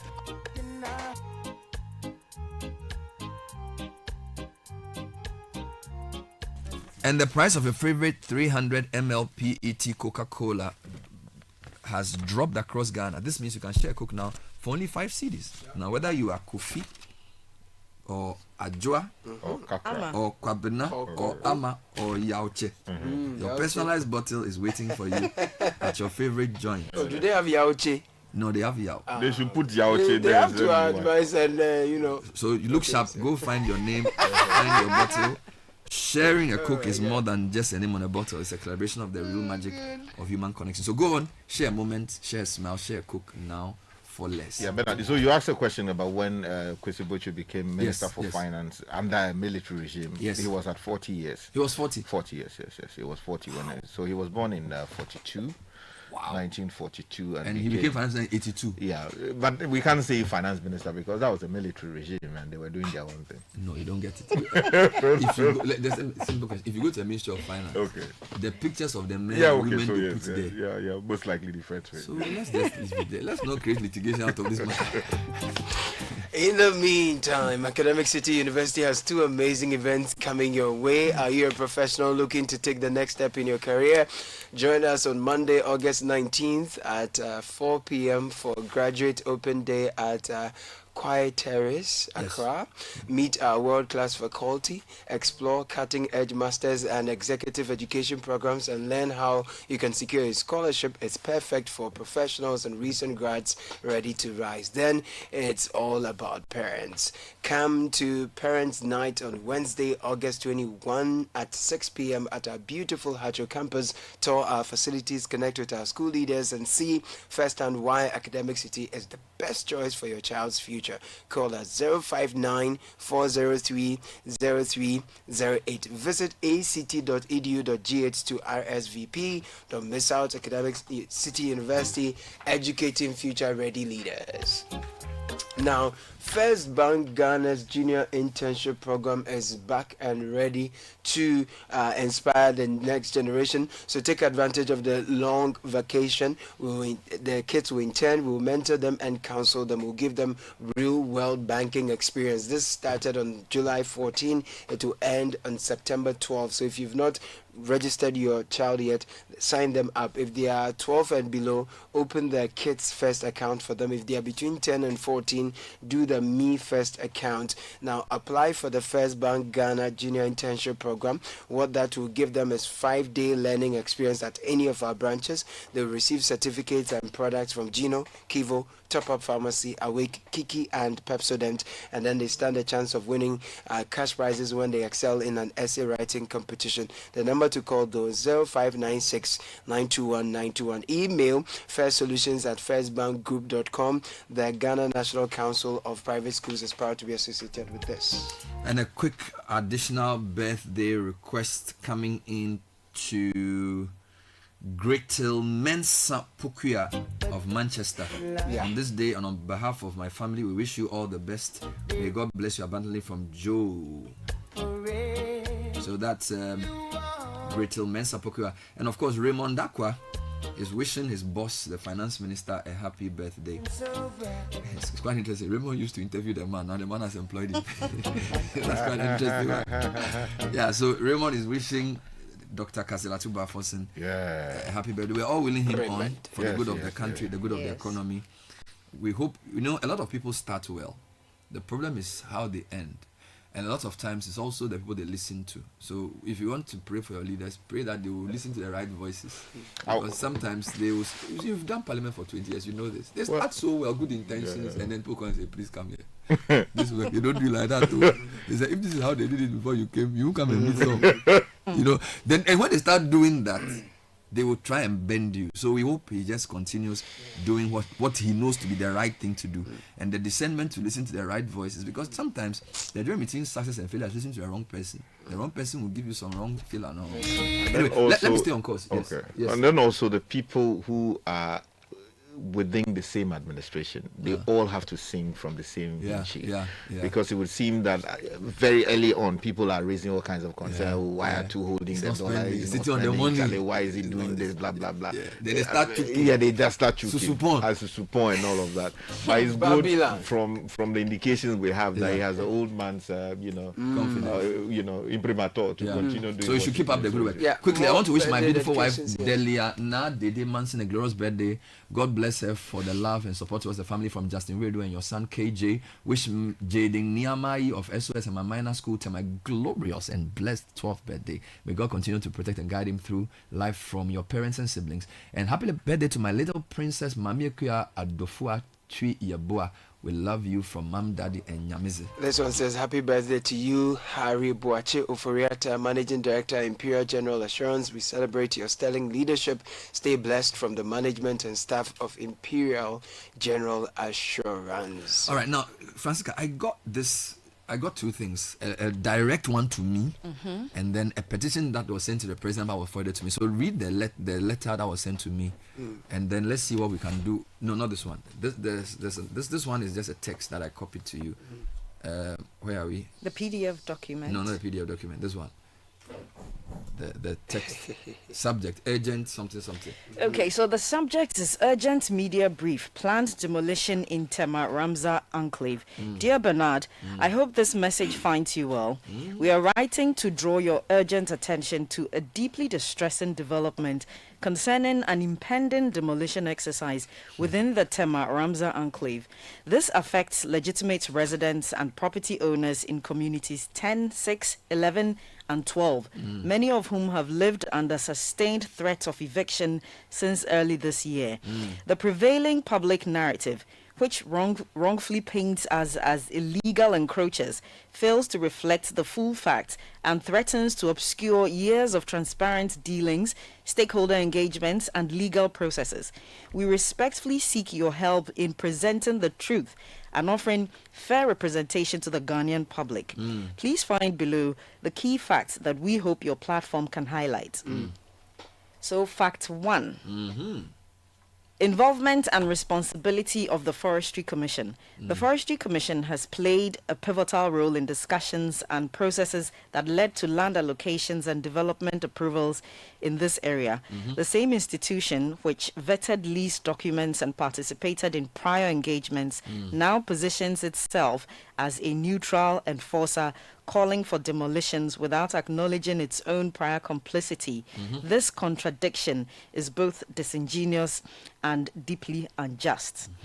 Point 2, transparent and legal acquisition of lands. The lands in question were not acquired in secrecy or through illegal means. Residents followed legitimate, transparent processes involving multiple government agencies and traditional authorities.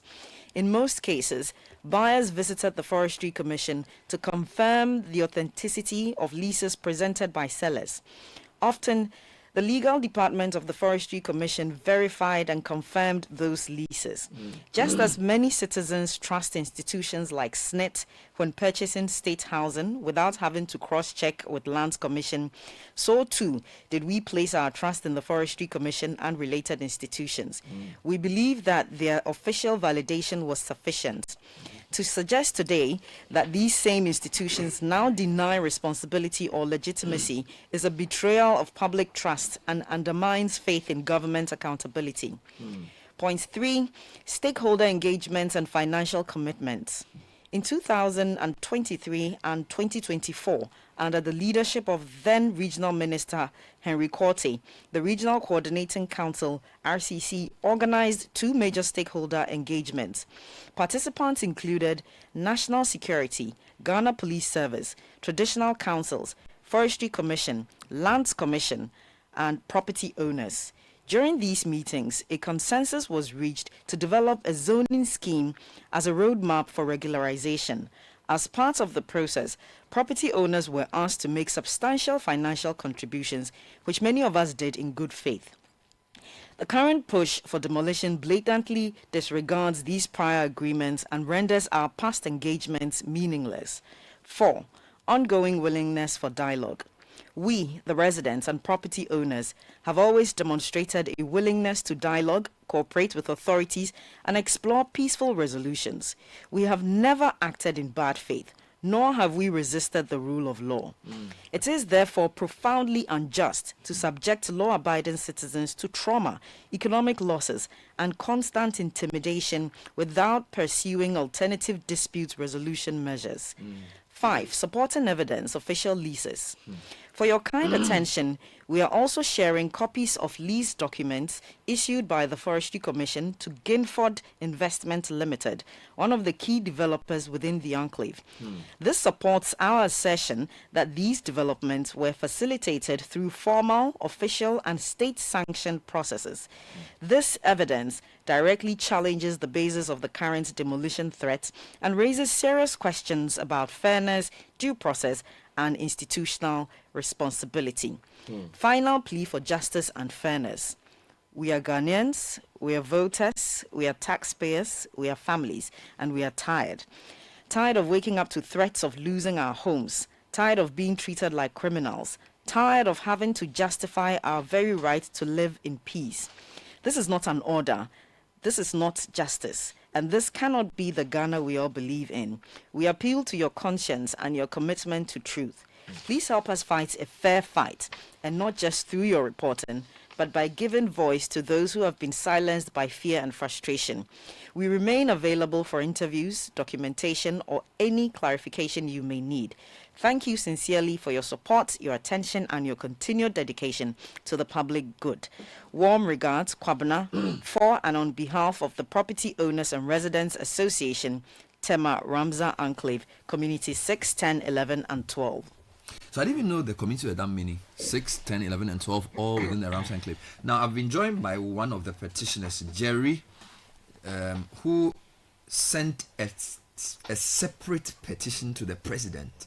All right, I don't think we have time to read all of that, but I'll talk to him about it. So he's speaking on his own behalf and also on behalf of the association. And they've sent a lot of, Charlie, all kinds of things. There's a photo for one of their sessions with a map of the Ramsar at the background.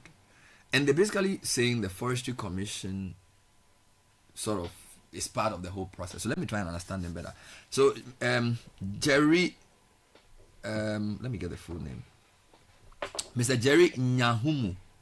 Is that the pronunciation? Yes, Bernard, it's Nayumu. Nayumu, thanks for joining us. Good morning. Thank you. Good morning, Bernard. Wonderful. And thank you for the opportunity. So we just read the letter from the association to Citi that we should give this story a hearing. So I take it that you associate with all that we've read so far, the points they make about these lands being legally acquired through a company that got the lease from the Forestry Commission, and also the fact that it was not done in secret, and the fact that from 2023 some engagements had been done with the then government to try and regularize. Can you elaborate and give some background to what I've just said? Yes, Bernard, thank you very much. And what you just said or read is accurate and correct. I got introduced to the company called Jinford Investment Limited in 2019. And the company presented an indenture from the Forestry Commission. So we sent that indenture to yourself. And you can see it was signed by Sir John Kwabena Kojo of Owusu those days, and then signed also by their lawyer, Michael Akowa. So when we saw that indenture, some of us followed up to the Forestry Commission to confirm the genuinity of that indenture, and they confirmed. And that is why some of us bought the lands. Now, after we bought the land in 2021, 2022, the previous government, led by Honorable Henry Kote, started the agitations to demolish some lands that they thought was on waterways. So we had engagement, series of engagements. We went to ICGC Temple on the Spinters Road. We met them. The Forestry Commission came to the place. The Forestry Commission has actually done a map of the place. So that's what I sent to you last night. And they have zoned the place. They have demarcated the core. We know the Forestry Commission was on the grounds. They planted pillars to demarcate the core from non-core areas. We know the people who are in the core. We know those who are not in the core. Forestry Commission has all that data. All we are asking to President Mahama, to the NDC government, is for them to go back to that drawing board. They should look at that information, that data, and they should apply that data. We are willing to engage, and as you've seen from our statement to you, we have engaged all these whiles with Henry Kote. We have engaged with all the authorities. We are willing to engage. We are not saying that we are not going to engage anybody. In fact, some of us have dredged the stream in front of our properties. Some of us have protected that stream. And to be frank, where we are on committee Temaside from committee 6, 10, 11, and 12, it's not flood prone. We have been there, as I said, since 2019. Okay, so we have engaged the government, and government is continuing. So if MPP government is gone and NDC government has come, all we expect from them is to continue the engagement so that we can regularize the land. Okay. And yeah, Jerry, so fair enough. So you bought the land from one Ginford Investment, and this Ginford Investment said they had the land had been leased to them by the Forestry Commission. Is that correct? That is correct. And we send that indenture to you, and I have that indenture. I can forward it again to you. But did you check with the Lands Commission whether the claims by the Forestry Commission about the usage of the land for which purpose they were leasing it to this Ginford was correct? Because you would know that the Lands Commission is the custodian of all lands in the country. So whether you bought it from a man who claimed to buy from the Forestry Commission or not, some work needs to have been done with the Lands Commission, correct? Yeah, that is correct, and I agree with you. So, as I said, the first thing we did when we saw the indenture was to approach the Forestry Commission to confirm if indeed they had released or leased that parcel of land to Ginford, and they confirmed. I know some of our colleagues went to the Lands Commission, and they found out that Ginford had not regularized, because the process is quite simple. Once Forestry Commission leases it to you, you must take steps to the to the Lands Commission to regularize. So when we went to the lands and they told us that the Ginford had not regularized that lease, we went back to Ginford, and they did confirm that they started the process. Okay, so we were also engaging with Jinford to make sure he finishes his regularization before some of us even start development. But of course, I mean, you know how things happen. Things delays at the Lands Commission, and he was not able to, or as at now, he's not been able to regularize. And that's the problem. That's why we have this challenge now, and that's why we are appealing to the president. Okay. So when did you started the process in 2019? When did you put up the buildings? Most guys started putting up buildings during the engagement with the previous government, because when we had the engagement, the understanding was that once the Forestry Commission has come and planted the pillars to demarcate where we should not go, and in fact, in one of our engagements, we were tasked by the Regional Coordinating Council, led by Henry Cotti, that if you are the one next to the pillar, you must make sure you protect that pillar, and we did. So most of us, for example, myself, I protected that pillar. I have grassed all the way to the stream. I have planted trees, coconut, plantain. I have planted mango trees, all sort of fruit crops, to make sure that nobody jumps my property to go to encroach where the pillars have been planted. All we need is that empowerment from the government, engage us, regularize. Once we regularize, we can protect and make sure that we create an ecosystem that will benefit everybody, including the environment. Let me understand something. So you buy the land from Guildford. Guildford has not regularized with Lands Commission, yet some of you start building when, because don't forget, Henry Cotti had started some demolition, and his basis was that no building should be in the Ramsar site. And then after initial demolition, there was some engagement with you. Did the engagement then tell you that you could develop? Because you've said that Guildford has still not finished regularization with Lands Commission. So, and as we speak, they have not. So at what point did you and the others get the confidence to start development? So we started, I believe the last engagement was somewhere in 2023 when we were instructed to stop. So all of us stopped work. But we are living in a society, okay? As I said, I'm currently not sitting in Ghana, I'm sitting in Dakar talking to you, okay?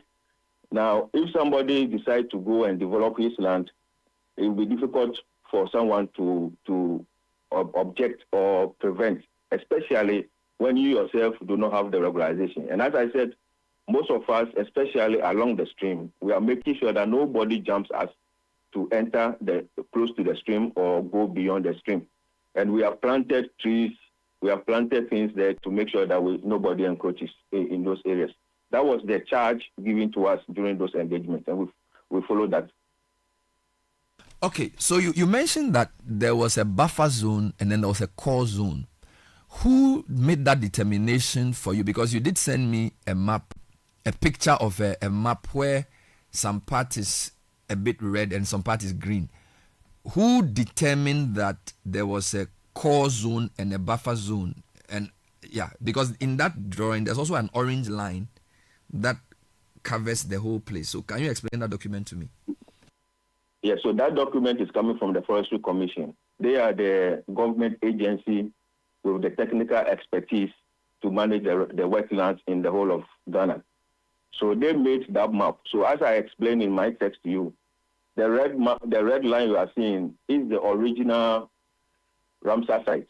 And you can see thousands or hundreds of thousands of buildings in there. So during the engagement, in fact, I don't want to mention, but there are authorities in Tema who have also encroached. Okay? The authorities in Tema who has also encroached. What happens is, TDC, for example, when you encroach and you are adjacent to a land that they have regularized, they regularize for you. And that's what they have been doing. So they have everybody, or the authorities themselves, have encroached. And that is why that map was developed by the Forestry Commission to delineate the core. So the green line you are seeing is the core. And that core is where no one must enter, no one must go. Because that is where we expect runoff waters from wherever the Kwapi Mountains, Ashaima, and the rest to go and settle before they go into the sea. Now, the interesting thing is that as we speak now, I grew up in Tema. I was born in Tema. I was bred in Tema. I grew up in Tema. When I was young, when you use the beach road, the Sakumono Lagoon was a fishing zone for the people there. They fish in the river. If you go there now, you will see dry land. Why? Because authorities have sat down. Nobody has decided to maintain that lagoon. And now it is silted. It's like concrete floor. Okay? So if there's flooding now, it's not because of somebody putting his building at Committee 11, Committee 12, or Committee 6. It's because as a country, we have sat down and the lagoon is gone. What we need to do is an engineering solution. We can dredge the lagoon, we can desilt it, create a buffer to make sure that all runoff waters from wherever they are coming from will come there, settle, and flow slowly into the sea. At the moment, there's nothing flowing into the sea. If you go there, you see. Okay. 1998, when we had the issue there, when the former President Rawlings, the water was flowing slowly into the sea. And that is how it was designed. If you go there today, nothing flows into the sea. So you don't blame someone who has put up a house from 12. So I see the picture you've painted. A couple of questions I have. First point, the idea of a core and a periphery within a Ramsar site, I'm not sure it's within the literature of Ramsar sites. It seems to be an arrangement the political leadership made on the basis of the fact that the encroachment had already happened. Because a Ramsar site is essentially a place where you are not supposed to have residential or commercial buildings, full stop. Because, as you've said, it's a sponge for the earth. It retains water before it gets into the sea. So this idea of a core and a periphery, it appears to me it's more like an afterthought of the political leadership when they realize the scale of the encroachment. So that's point number one. Point number two for you, you said you believe the company was doing regularization and started building. Did you get building permits whilst you began the building process? If you did, which institution gave you those permits? Okay, so let me take the first one first and I'll come to the permit, the afterthought one. So, yes, that's what I said about the lagoon, for example. So we have sat down. The place has been encroached by authorities themselves. I've mentioned TDC. Okay.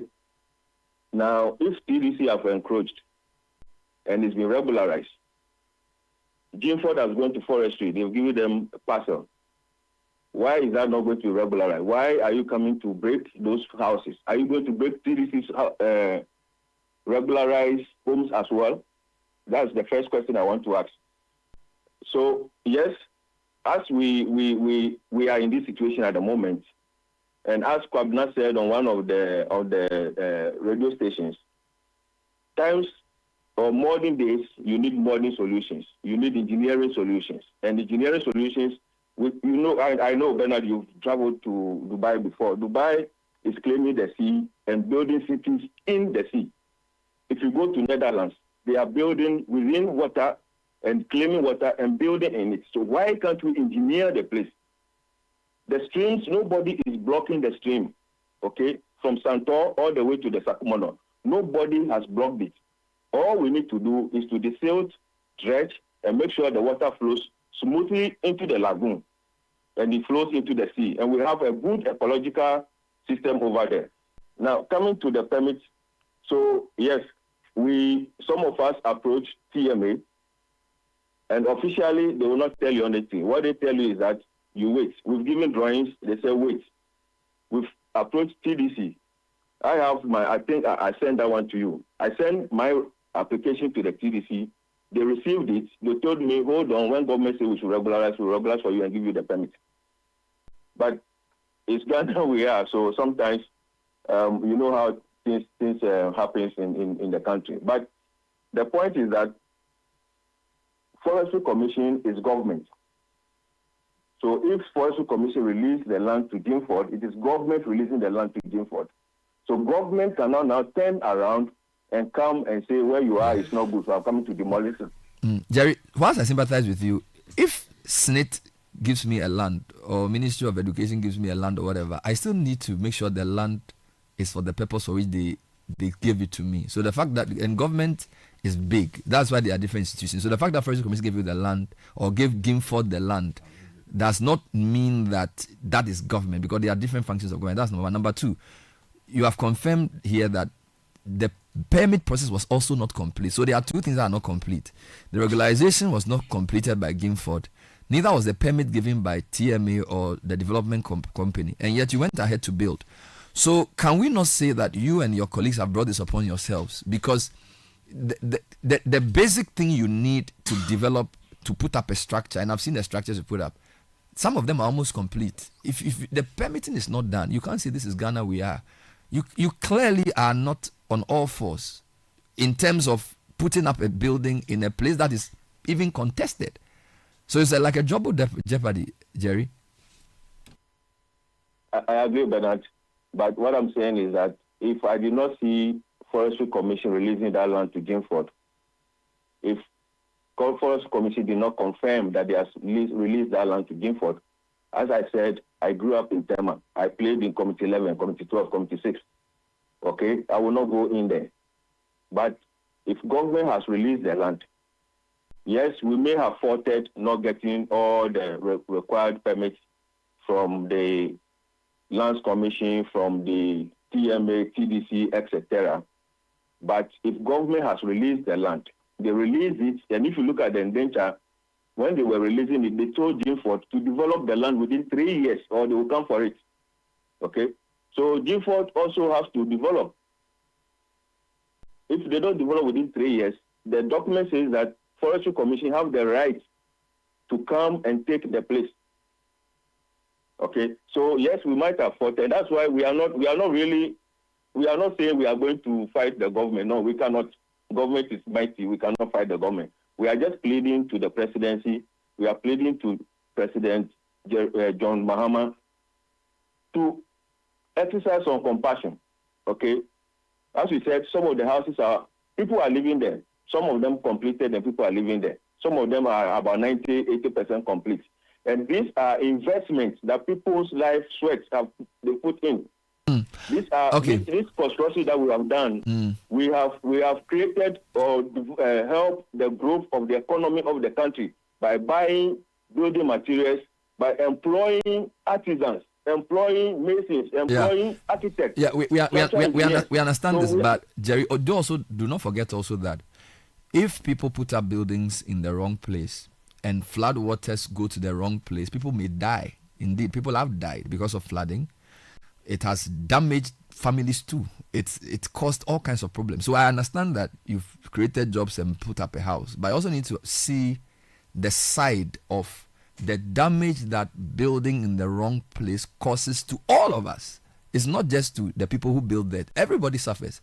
The June 3 disaster, water went everywhere, possibly because the water couldn't flow. My last question to you, where is Gimford or Gilford in all of this? This Gimford person, is he part of the process at all? Because I hear the Forestry Commission, obviously when the minister goes, they also go there. Is the Gimford person part of any process? Have you guys spoken to him to even refund your money or something? Yeah. Bernard, I'll take the first comment first. I'll come to Gimford. So yes, I agree with you with the devastating effects of flooding. But as I said, in Tema, we have not blocked the drain or the stream. I don't call it a drain. I call it a stream because it comes all the way from Santor. It's a stream. Nobody has blocked that stream. That stream flows into the lagoon. If the lagoon is desilted, if the stream is dredged, there will be no flooding in Tema. Okay? I agree with you, June 3rd, and we know publicly government has not released the report of the investigation. But of course, if you have filling station there, and you see the whole country, we need to think about public safety, okay? But I will not go there. I'm a safety expert, but I will not go there. Now, if we dredge the stream, which most of us are willing to support the government to create embankments to help to dredge the lagoon, there will be no flooding in Tema. Now, let me tell you the other fact. Now, for example, you've seen the map. There are thousands of houses there. If you break everything down, what are you going to do? Are you going to excavate all the concrete out Are you going to excavate the foundations that we have sunk? Are you going to, if they are saying that we have filled the place before building, is the government going to excavate all that material? Because if you do not excavate that material, you are not going to go to the bare land to be able to retain whatever water that you are going. So is the government going to spend this money, our money, taxpayers' money, to do this, rather than regularizing and raising revenue from that regularization? Yeah, Jerry, I think that point is clear. That point is clear. But I'm asking you about Guildford. Where is he? Have you asked for it? We are engaging Guildford. I have not slept the whole night since I sent you that text. We are engaging Guildford. We have guys on the ground who are meeting him this morning. We know per our intel, the regional coordinating council is coming today. So we need them to hold. We need them to engage. We are engaging Guildford. We want Guildford to go to the authorities and regularize things that he needs to do. So we will all have our peace. Thank you for talking to us. We wish you well. Thank you, Jerry John Nyahumu, who is one of the residents in the community 11, 12, 10, and 6 of Tema, whose properties have been caught in this situation, which is essentially government demolishing houses which have been wrongly sited. Ramsar sites are not supposed to host any of the buildings that are there. He's proposing an engineering solution, and he's also saying the Forestry Commission was the original lessor. The entity that leased the land to them. Yeah. And he's saying that they are not coming on law, they are coming on mercy, asking the president to have mercy. Well, they asked for a hearing, so we're giving it to them, but the public can decide what they want. It's time for Tech and Social Media Trends. It's way past, actually. Yeah. So, Caleb, it's brought to us by Telecel and First Bank Ghana. Edwin, good morning. Good morning, Caleb. So we start with cocoa, which has been alternating between the 4th and 6th biggest trends in Ghana. So yesterday, the government increased the cocoa producer price from $3,100 to $5,040 per ton. So on the face of it, it looks like a 62.58% increase. But the critics are saying that the dollar has depreciated, or the Citi rather has appreciated against the dollar this year.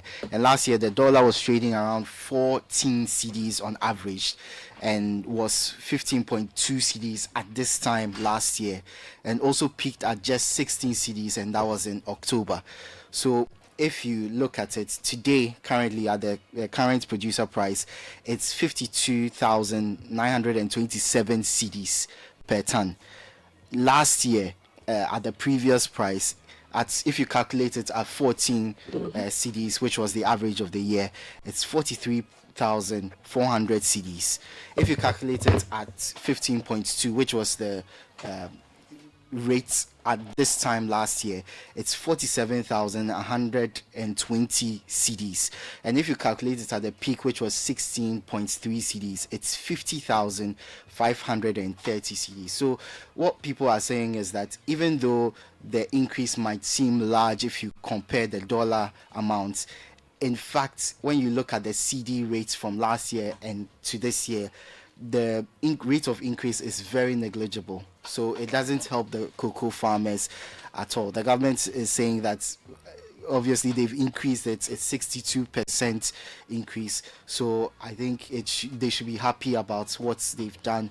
But people are saying that for the cocoa farmers, this increase by basically 2,000 CDs, it's very negligible and shouldn't be celebrated. So the argument that in nominal terms it may seem like a huge thing, but in real terms, that's the purchasing power that it gives the Ghanaian cocoa farmer to be able to build, buy cement and all of those things, it's negligible. That's basically the argument people are having on social media. So that's it. So we move on to NHIS, which is also in the top 10 trends. So one Twitter user, Dr. George Anagli, who has been very outspoken on health and medical issues in Ghana, has tweeted that don't underestimate what the NHIS card can do for you as a Ghanaian.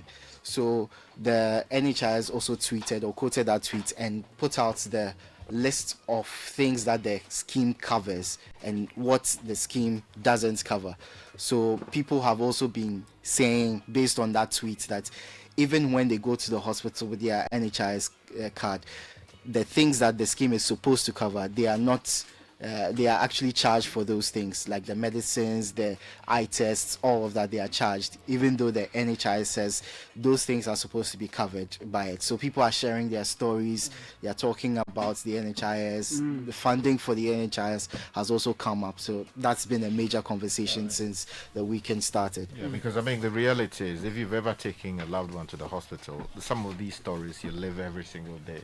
If you have a loved one there, because you go and they we there and cover, we there or drag no anyhow, we know this procedure no cover, but you know, to me yeah, because we and the reason is that because of delay sometimes in getting the funding, so they will rather direct you somewhere outside of the hospital where you have to go and pay through your nose in order to get that particular procedure or service delivered, or maybe the drug bought, in which case it is out of pocket expenditure. It's not on the NHIS. We don't have a procedure for using getting reimbursement from things like that. So yes, it is there in name, but the practical stories that people face, I have seen that happen to me, taking loved ones to the hospital, and you have to do everything. Sometimes even the amount you pay to run tests, MRIs and scans is very prohibitive. Before you get to the pharmacy, they tell you this one is not covered by the NHIA, that one is not. And you know what is most annoying? They will tell you that one, they go and photocopy the NHIA card and bring it back. That whole go here, Charlie, somebody is dying, say go and photocopy this. You get frustrated and say, oh, come on. I mean, if it is this about go to photocopy business, anyway, you. What else is trending? Yeah, so if you're unsure, just go on their Twitter page. They have a list there that you can go through. So one thing, the last thing that's trending, the NDC and Akwetia have an interesting story there. So Bernard Bediako-Bedu is the NDC's candidate for the Akwetia by-election. He beat two other candidates, including the former MP for Akwetia, who was the NDC's candidate for 2024, Henry Boakye Yadom. What's interesting is that Bernard Bediako-Bedu was the lawyer for Boakye Yadom when he challenged the 2024 results in the Supreme Court. So they are saying that, you know, keep your enemies close here. Your friends, yeah.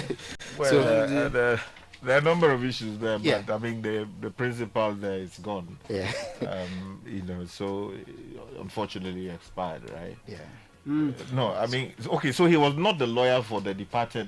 No. He was the lawyer for the NDC candidate who, yes, NPP. Yes, who contested the NPP, and he contested his client and then beat him. A bit dramatic. Now, you know, there are a few issues there, but you let me progress. What's the tech news? So in tech news, news that came up on Friday, but obviously it got buried by the DSTV news. Sam George, who is the Minister for Communications, Digital Technology and Innovation, also announced that there are strategic partnerships with Google and Huawei to train 100,000 beneficiaries of the 1 million coders program each. So in total, 200,000 people are being trained by Google and Huawei, and this could be a path into both companies if you do well enough. So anyone who hasn't applied yet, be sure to do so. That's beautiful. But what happens if they don't get into these companies? What do they become? Well, I think we need to address that issue too, so that if there is some opportunity to get them where they are not taking on board by these companies, I think government would have to explore that, so then there's a system to absorb them. Otherwise, with the skills that they would have acquired, and we are talking about cyber fraud and all of these things. Yesterday, the Cyber Security Authority addressed a number of issues regarding that, and we commend them for what they did yesterday. But it's important that we don't train people and just let them lose on society. Right. Otherwise, they become... just quickly, they could consider an entrepreneurial route with the skills that they would have acquired from that training if they don't get hired. Yeah, before you go though, let me just do this one for a special friend of ours. So this is the happy birthday message going out to Mr. Robert Chere, who is the head of Corporate Affairs Department of GOIL. Wow. Yes, Okay. our own oil company. Good morning. Robert Happy Chere, birthday, who is the sir. PR person there. Fantastic guy. Yeah, We bless you today. Yeah. So today we are celebrating you, Robert. Happy birthday to Robert Tre, and that was a tech and social media trends. There is small money, there is big money, and there is too much money. Telecel Too Much Money promo is here. Dial *500# to opt in. In the Telecel Too Much Money promo, you can win 100 Ghana cedis cash in the daily draws, 20,000 Ghana cedis in the weekly draws, and 1.2 million Ghana cedis in the grand draw. That's 1.2 million Ghana cedis. Simply reload airtime to end points to stand a chance to win. Dial *500# or visit the Telecel Play app to opt in now for the Telecel Too Much Money promo. Terms and conditions apply. Telecel, connecting energies. This promo is regulated by the NLA on the Caritas Lottery platform. You know, listen, guys. One day, an old lady inherited a huge sum of money. Her family worried about how to break the good news to her. They feared that the sudden good news might give her a heart attack. And so they decided the family doctor, who was experienced in delivering such news, should be the one to tell her. And when he did, surprisingly, she smiled. Relieved, he asked, "What are you going to do with all that money?" She replied, "I am going to give you half." The doctor rather had a heart attack. Can you imagine? People are often surprised when we put them first. At First Bank, that's what we do. We put you first. Experience the gold standard of banking with First Bank. Open an account today and enjoy a user-friendly mobile app, quick banking via *894#, convenient shopping with our Visa Prepaid and MasterCard, and more. All designed to serve you better. First Bank, you first. Join the conversation on the City Breakfast Show on Facebook at facebook.com/City97.3, Twitter at twitter.com/City973, and Instagram at instagram.com/City973 with the hashtag CityCBS.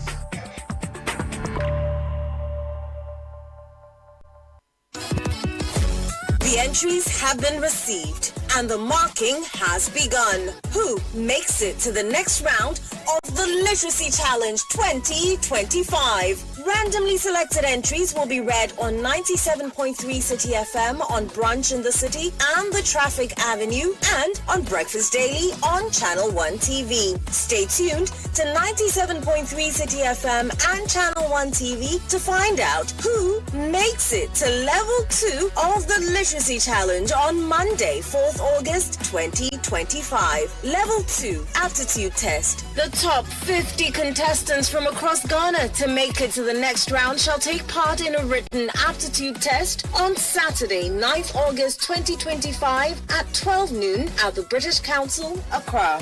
Grand finale. The top 10 contestants chosen from level 2 shall compete for the grand prize of 10,000 Ghana cedis in a classic quiz competition on Friday, 15th August 2025. The Literacy Challenge 2025 is powered by City FM, supported by Channel 1 TV, and sponsored by Belmu and GB Assessment.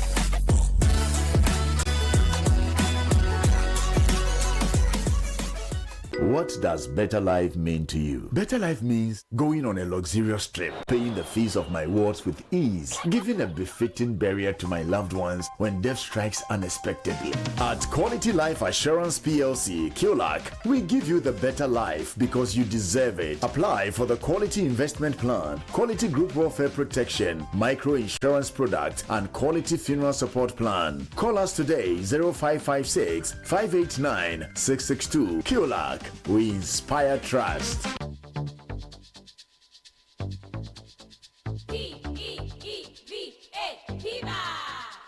Looking for a burst of flavor in every sip?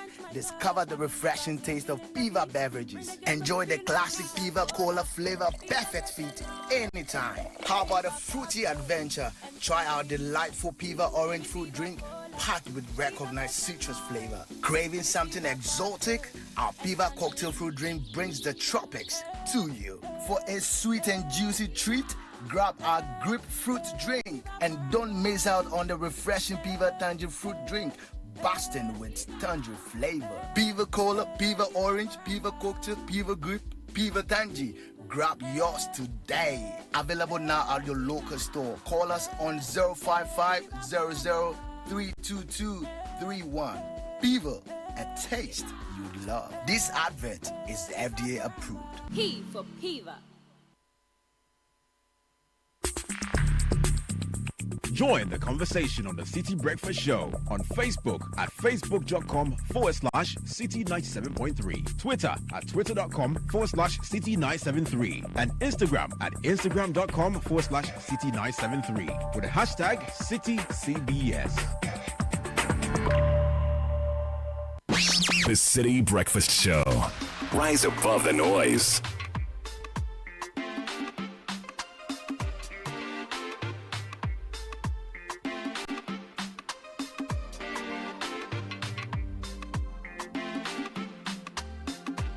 So we have loads and loads of messages on Bernard's interview with Jerry over the Ramsar side and all that has panned out so far. We'll be bringing them to you and some analysis as well. So Ghana we are. Ghana we did.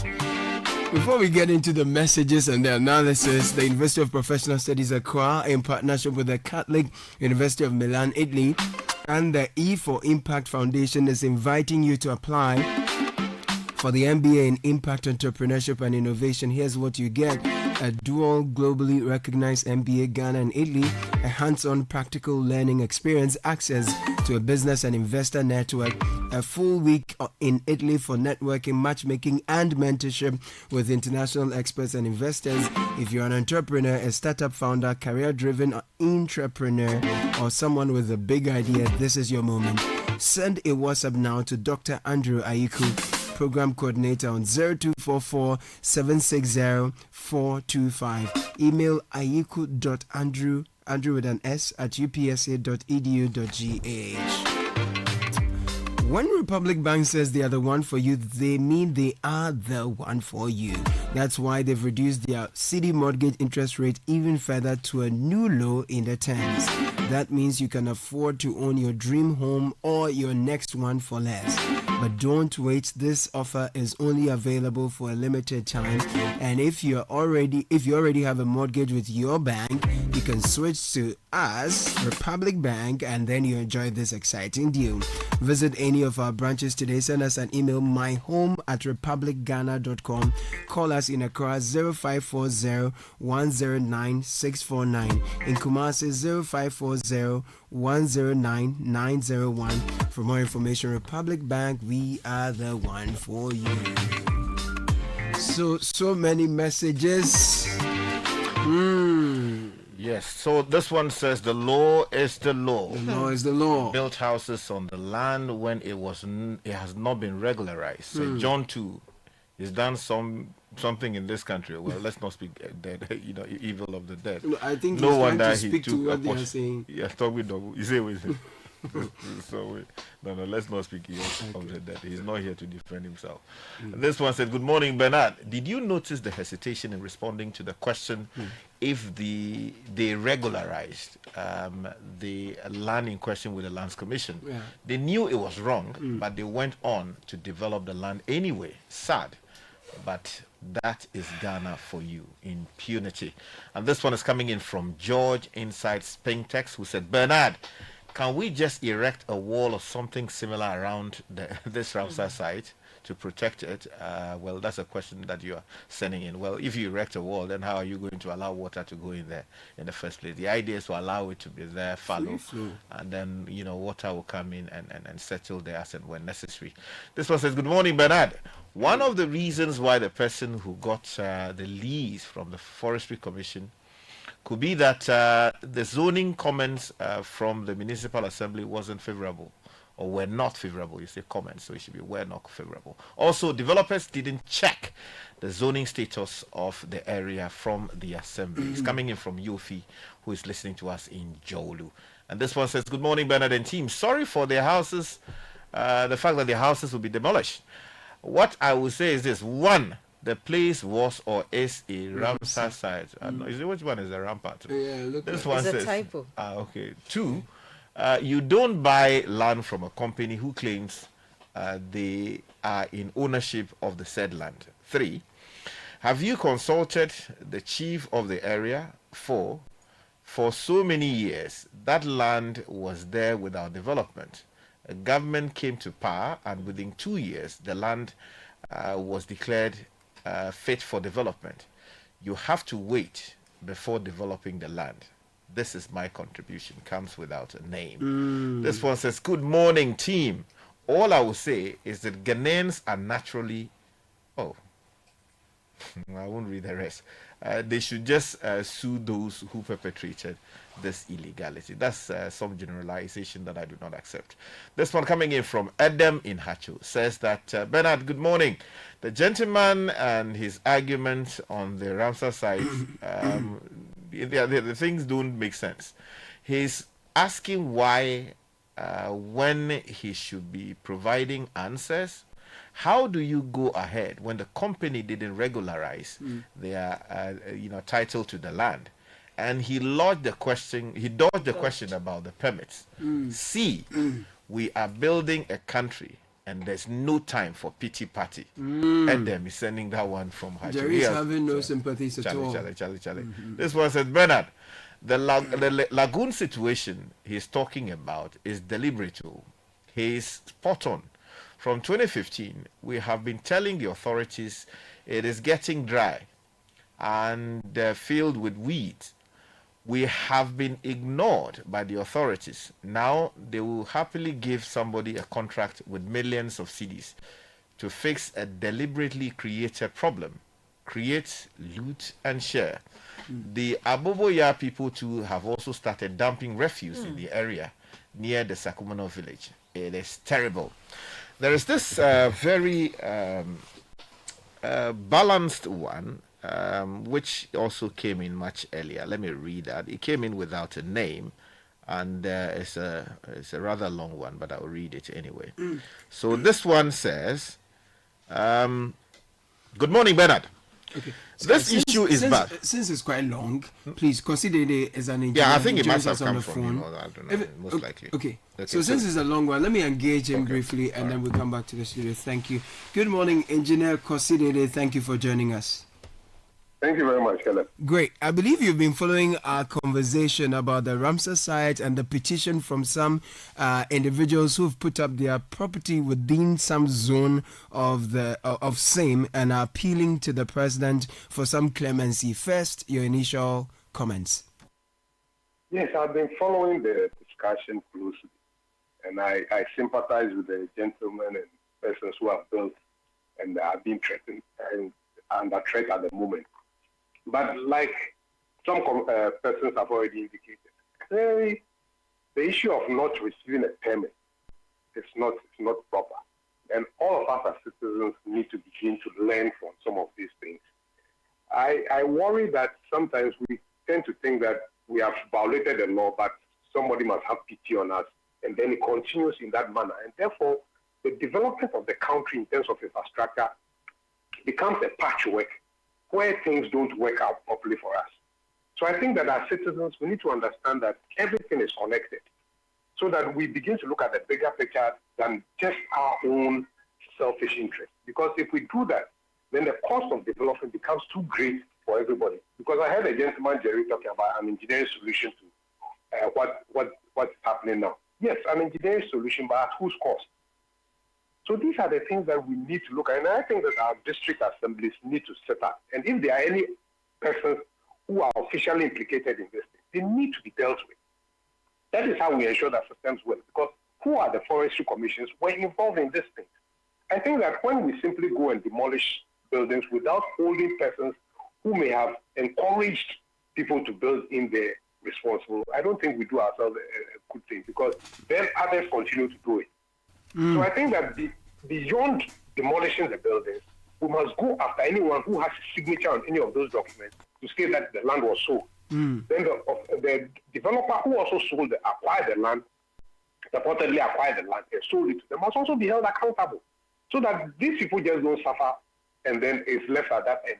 The people, all the people involved, officialdom and everyone, must be held responsible. That is how we can. That's the only way to ensure that things like that don't continue to happen. Because in the recent ones that were done earlier, some people were pointing fingers at people at the municipal assembly or whatever. Why has nothing been done about those people?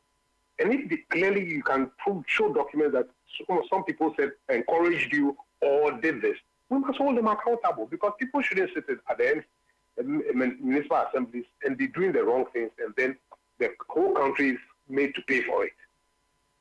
And that is their core responsibility. So if you are the one who were engineer advising the president on what to do, or the Greater Accra Regional Minister, what would you say about this petition? First, I think that, yes, the people may have been misled into doing this, but it shouldn't take away the state's responsibility to demolish those buildings in the greater interest of the city. They must be demolished. Now, we must also make sure that the gentleman has some legitimate question. Is the place going to be restored?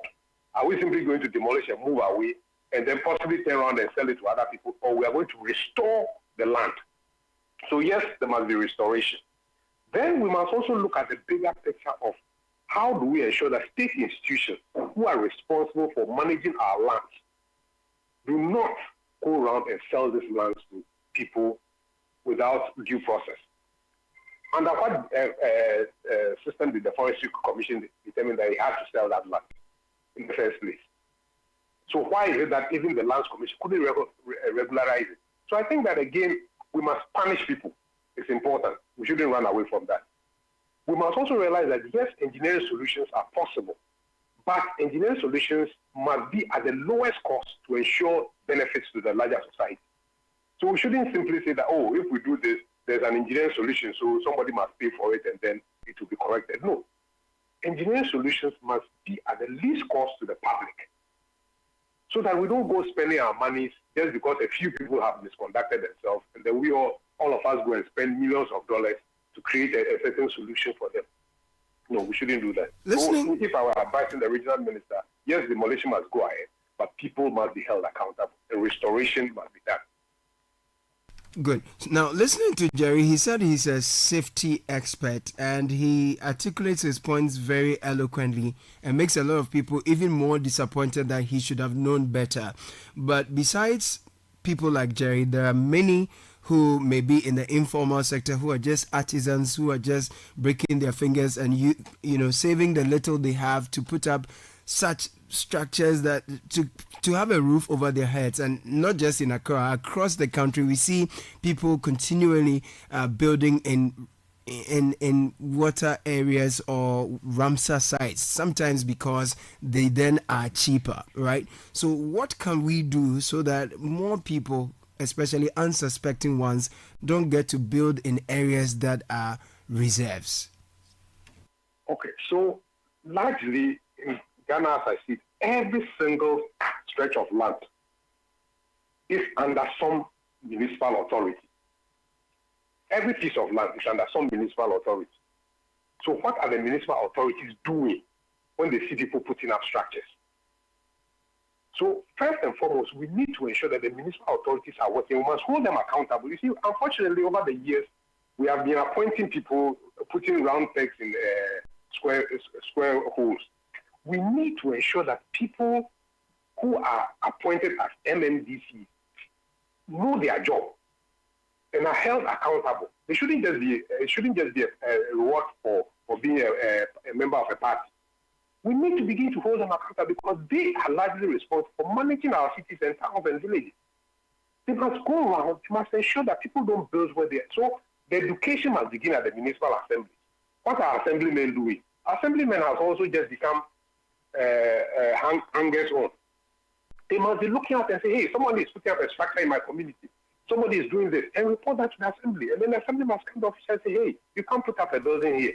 Look, if you travel around all our regional capitals, the bad habits in Accra are being transferred to all our regional capitals, towns and cities all over the country. So every regional capital now is a slum. And that is unfortunate. And yet we have people who we have appointed and are paying them to manage the cities. And they're not doing their job, and everybody is looking up. Engineer, looking at the scale of this indiscipline that is going now across the country, as you put it, is it that the persons who are appointed to, safeguard these spaces are under-resourced, or they're simply incompetent, or what exactly could the challenge be? Because if people are really mandated to play such a role to safeguard our environment, ensure people people build according to the building code and in the right zones, why is this becoming so rampant then?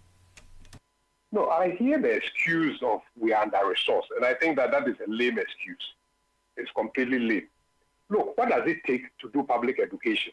That before anybody puts up any single structure within this municipality, you must get a permit. What does it take? Now, what does it take to enforce? Because we have assemblymen in all these places. We must then tell the assemblyman, coincidentally, the government now says it's going to give them some allowance or is going to pay them. So all these assemblymen have areas within which they can monitor and bring information to the municipal assembly and say, hey, this is happening. Even if the assemblyman doesn't report and simply goes back and says, oh, citizens, come let's meet. This is the message from the assembly. You cannot put up a structure here. You need to get a permit. Education.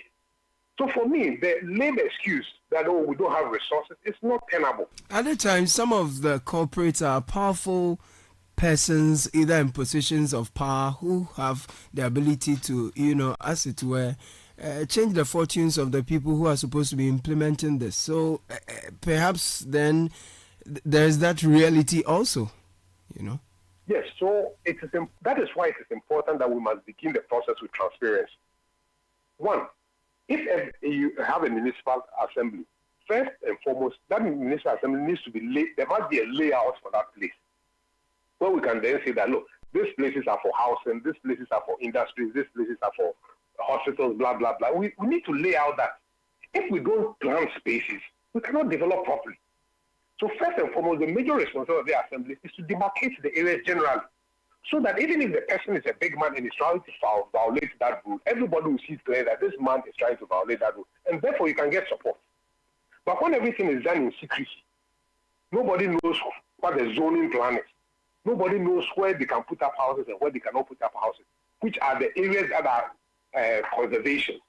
If we don't put out these things clearly, possibly on a map, and display it at the assembly, then people are bound to go around and say, I'm a powerful person. If you don't listen to me or you don't sign this document for me, I'm going to get you removed. Right. Finally, when there's transparency, we can get citizens to support and rally behind it. No matter how big the person is, we will stop this process. Engineer, finally, on this rezoning thing, who really is close with the authority to do this rezoning? Because we see green parks in communities, we see green belts and, all these places. Before you know, some construction has started and you are told that, oh, it has been rezoned.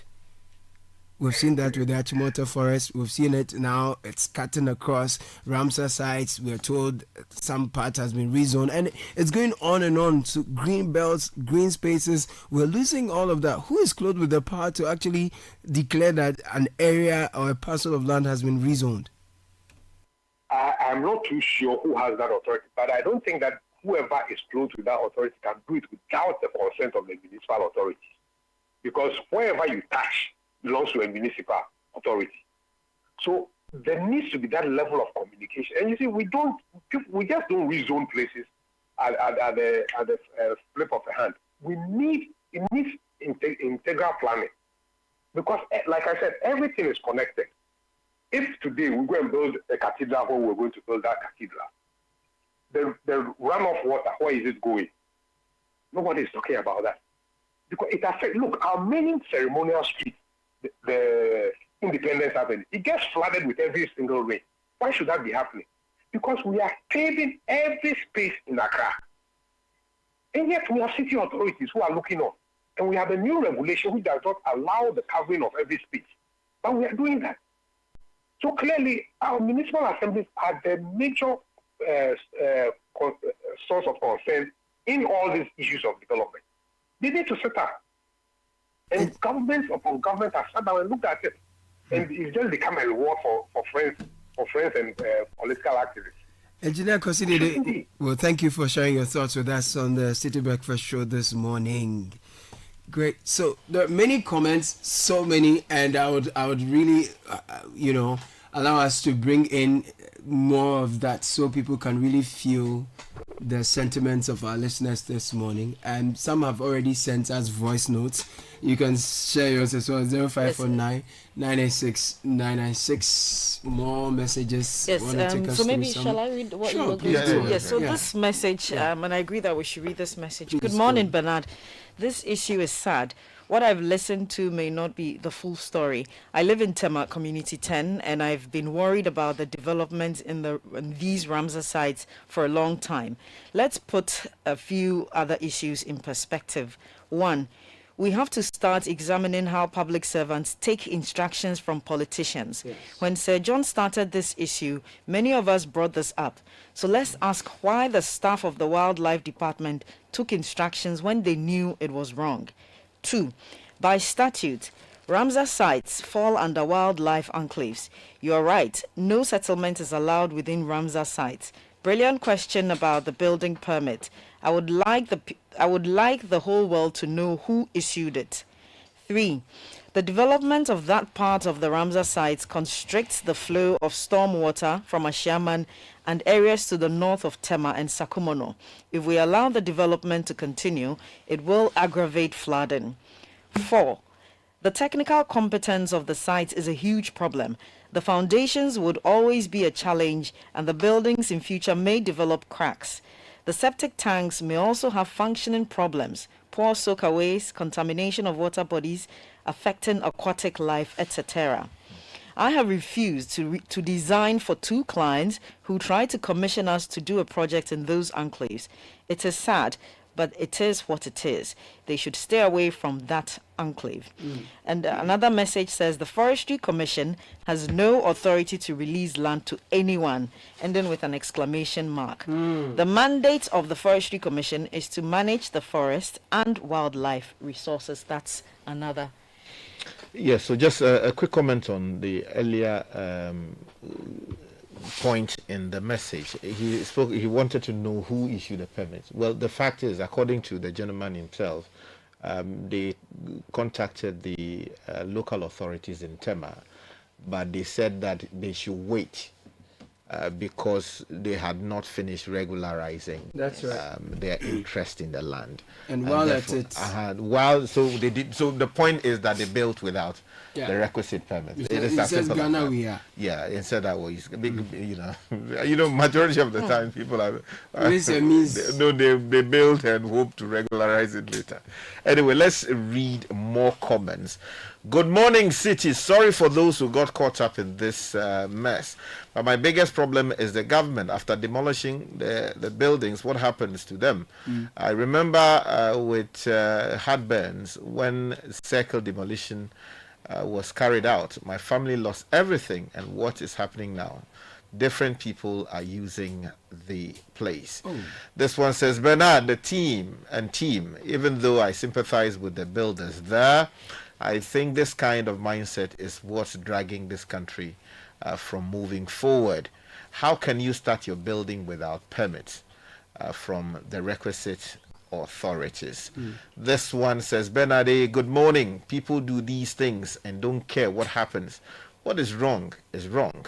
They knew that from the very start. They brought this upon themselves. The Reese said, we need it. I don't sympathize with them at all. They think they are free from floods. What about the innocent people that suffer because of the recklessness of these people who have money and think they can build just everywhere? People must learn from this particular episode. Mahama, President, please don't show any mercy at all. Interesting. This one says, good morning, Bernard and team. Regarding the Ramsar site, the dredging and desilting must be the first option. Engineers and planners has the expertise to dredge and desilt. Demolishing the buildings would not clear the water path. Building permits take too long, and the law has timelines for that process. It's coming in from Kwame, who is listening to us in Kanda. He's penny on the matter. This one says, it's a very long one. It says, does he understand the implications of what they have done?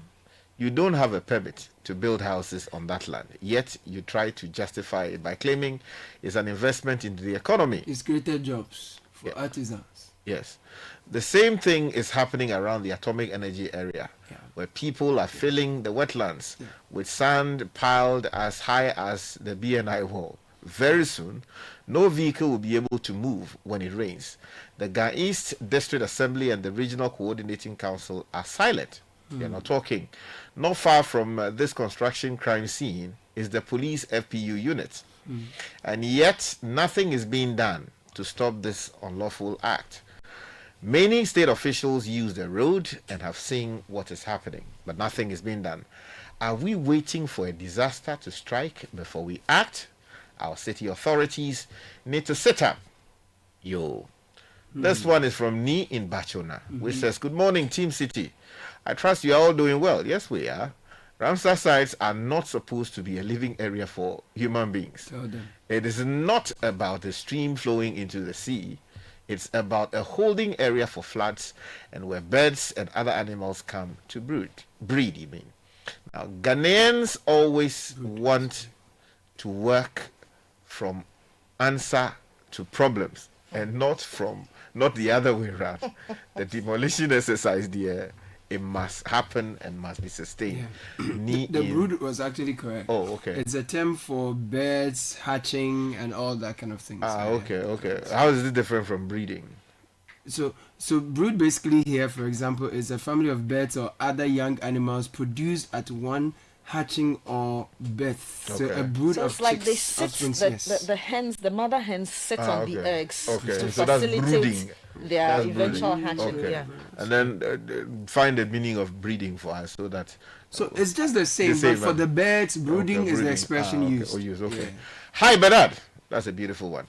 Ask the gentleman if he knows what a Ramsar site is. He says he's a safety expert. Yeah, but that doesn't mean that. And he was speaking to the importance of Ramsar, so he knows what Ramsar no, let's should not be. assume that merely because. No, in the petition they quote all the relevant interventions and conventions. Let's go to some other. He may or may not know. Anyway, Chris in Tema says, "Good morning, City CBS. I'm sad about the rationalization exercise the developers are engaging in. Wetlands protection is not only a Ghanaian situation. It's a global sustainability approach to fighting climate change." I was making the points outside earlier. Dubai and other countries reclaiming the sea are doing so as a matter of necessity. I was in the Philippines and I saw the devastation caused when the sea fights back to claim lands claimed for development. We have plenty of land. Why the wetlands? The environment is at risk. Please, let's do the right thing, because developing in these waterways is akin to building a dam and slowing the flow of water. I see this campaign to be an attempt to blackmail the state. Safety first. Whoa. This one is from Kwesi Aqua from Sakumono. Says, "Bernard and team, Jerry and Co should count their losses and move on." Oh, Charlie. His arguments are very weak. I can't endanger other people, or he can't endanger other people's lives just because he illegally put up a structure for his personal comfort. It's coming in from Kwesi Akra from Sakubono. This one says, "Good morning, Bernard and team. Let's investigate the estate developer." And this one says, "Bernard and team, ask anyone born in Tema in 1996 or 1997 when the Sakumono overflowed its banks and all these places got flooded. From the motorway, you could see water. Shills, is that what? Experimental school. Okay, Shills Experimental School, where Ima is now. Who is Ima? Had to be closed for a week. It's just greed. It's just greed. Okay, you're accusing the people of greed. What prevented the developers or the buyers from even checking with the TDC? While the school we used to get a tourist. Anyway, it goes on and on. It's not so. There's a voice note we have here. I want to bring with it. Bring to you. This is certainly a subject that a lot of people are certainly interested in. Let's just bring you that.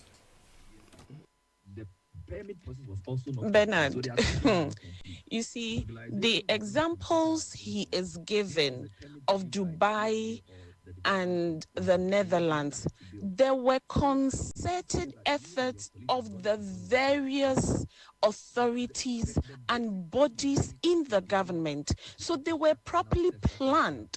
People didn't build by themselves before the reclamation.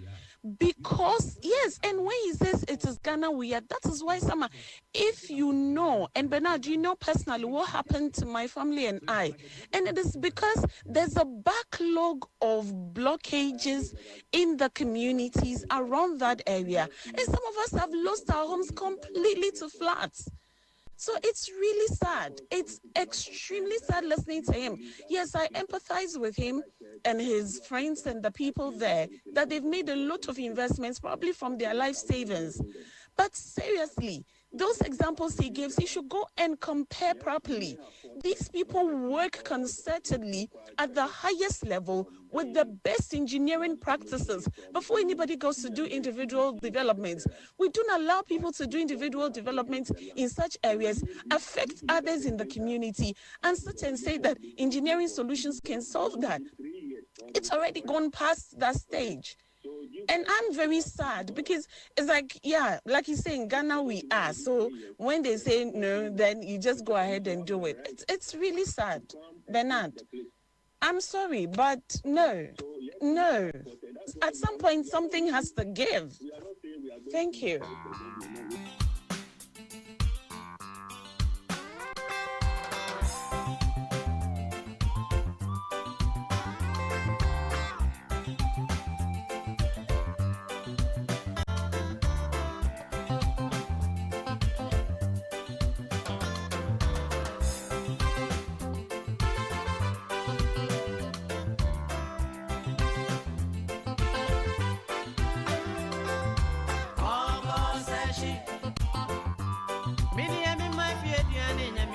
If you say to your motion, the job of what the end of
So 4 years ago, I was at the Sakumono Ramsar site. We filed a report on how the Ramsar site was being encroached. And this was 4 years ago. At the time, we were told that 80% of the Ramsar was encroached.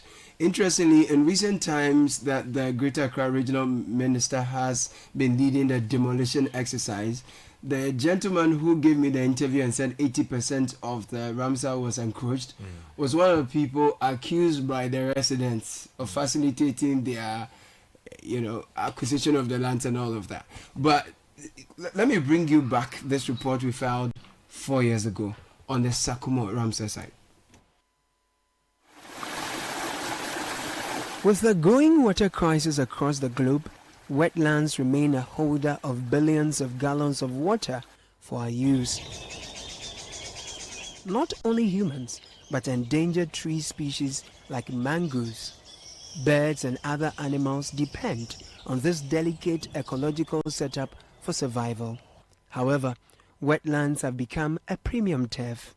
Real estate and private developers are biting hard. What is left that has not been taken is about 20 to 25% of the whole size. That means that 80 to 75% has been taken. It's already taken. But then they don't have documents to make them own them. The wetland, by its name, has a lot of water in there. And so you building in a wetland, you are creating your own problem for yourself. Some are building huge retaining walls. That won't help? The huge retaining walls wouldn't do anything. Because when water wants to really damage anything, the retaining walls can't do anything. In their quest to address the housing crisis, these housing agents are creating a water crisis. When it rains, the whole place gets flooded. The whole place gets flooded. And I wonder why people will see these flats and still build. I wonder. Because I wouldn't put my money into building in such areas. Yeah, kind of they be a binary of a palm free, but still a mugusu or no. Mugusu, a beam grass is down and says, you know, your macrapa, I want you to. But Ukos is issuing to a room. My sister started to call them. Says Baby, one more says you to say, I'm afraid I am by you. By a good rock on more. Nayako warm. Tata Jogbala has been fishing in the Sakumo Lagoon for more than 25 years. Instead of a bumper harvest of fish, here is a bumper harvest of plastic waste. It's a run on swab for once you need to break one every. And we take away name, tying in your money, my baby. Then I want to see what down on the moon. A mumbola in our Moses Agum is unimonum. I see. Tama is on the choker and a choky. Itama, Sia number by Namun. First, no two net to Eba, what mean your number say pine, more pine be on Nibaku. But they said, dear Nema say, Tama, break one every. Tata Jogbala must be thankful today. Tomorrow, there will be no lagoon to even fish in with a spate of destruction. A time will come, the Sakumo Lagoon wouldn't be a lagoon anymore. It will just be bare land because sediments keep piling up and then there will be nowhere for the water to pass. We have failed as a country to protect our wetlands. And the reason why I would say we have failed is because, not necessarily because we haven't been able to protect the wetlands. We have failed because we have neglected the wetlands that serve us. So these wetlands serve so many, they give us so many benefits. Aside from the livelihood options, they protect us from floods, they protect us from shoreline degradation, they protect us from a host of other things. The Sakumo Lagoon back in the days was regarded as a fetish. Natives recollect with gladness bumper harvest when traditional authorities controlled the usage of the lagoon.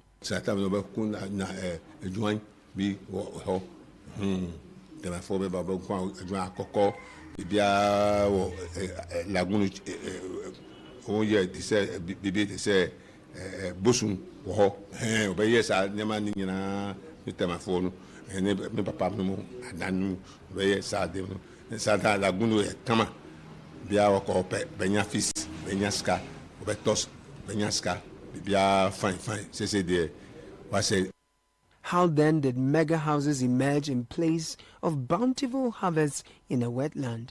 The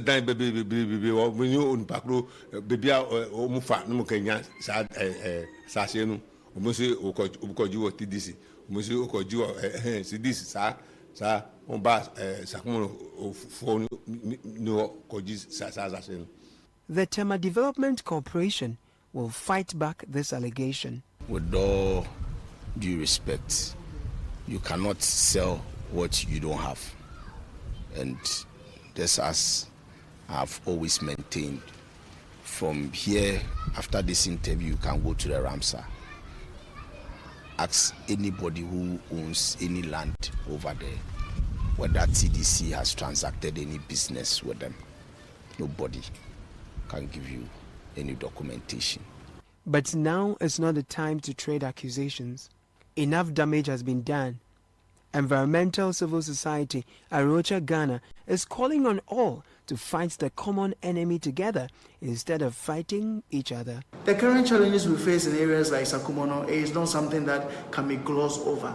All of us have a role to play. Traditional authorities, the local development area authorities, the Tema development authority, all of us have a role to play. And I think that we all keep pointing fingers at each other, but knowing very well that we are all not sitting at the same table. So I want to use this opportunity to take action, each one of us, to keep our wetlands safe and also ensure that the theme of securing our wetlands for water and life really reflects in how we plan for it, how we act towards it, and how we secure some of these areas. If only this call could be as easy for the enforcers whose efforts are brought to nothing by powerful people. Right in the core area of the wetland, we have people doing this here, building things here in the core area of the wetland. In fact, it's very sad. Common sense. Common sense. Many of whom attend conferences to sign these same conventions in the first place. For the past 1 year, we have instituted a task force that we are moving about almost every day, stopping people from building. At least we have done a bit of enforcement, and we are still continuing with it. We are only hoping that they would understand us and leave the Ramsar site or the wetland for us. This was 4 years ago, and even then we were told 80% of the Ramsar was gone. I do know that, yes. How much is left now? I but not like, be like 1%. You understand.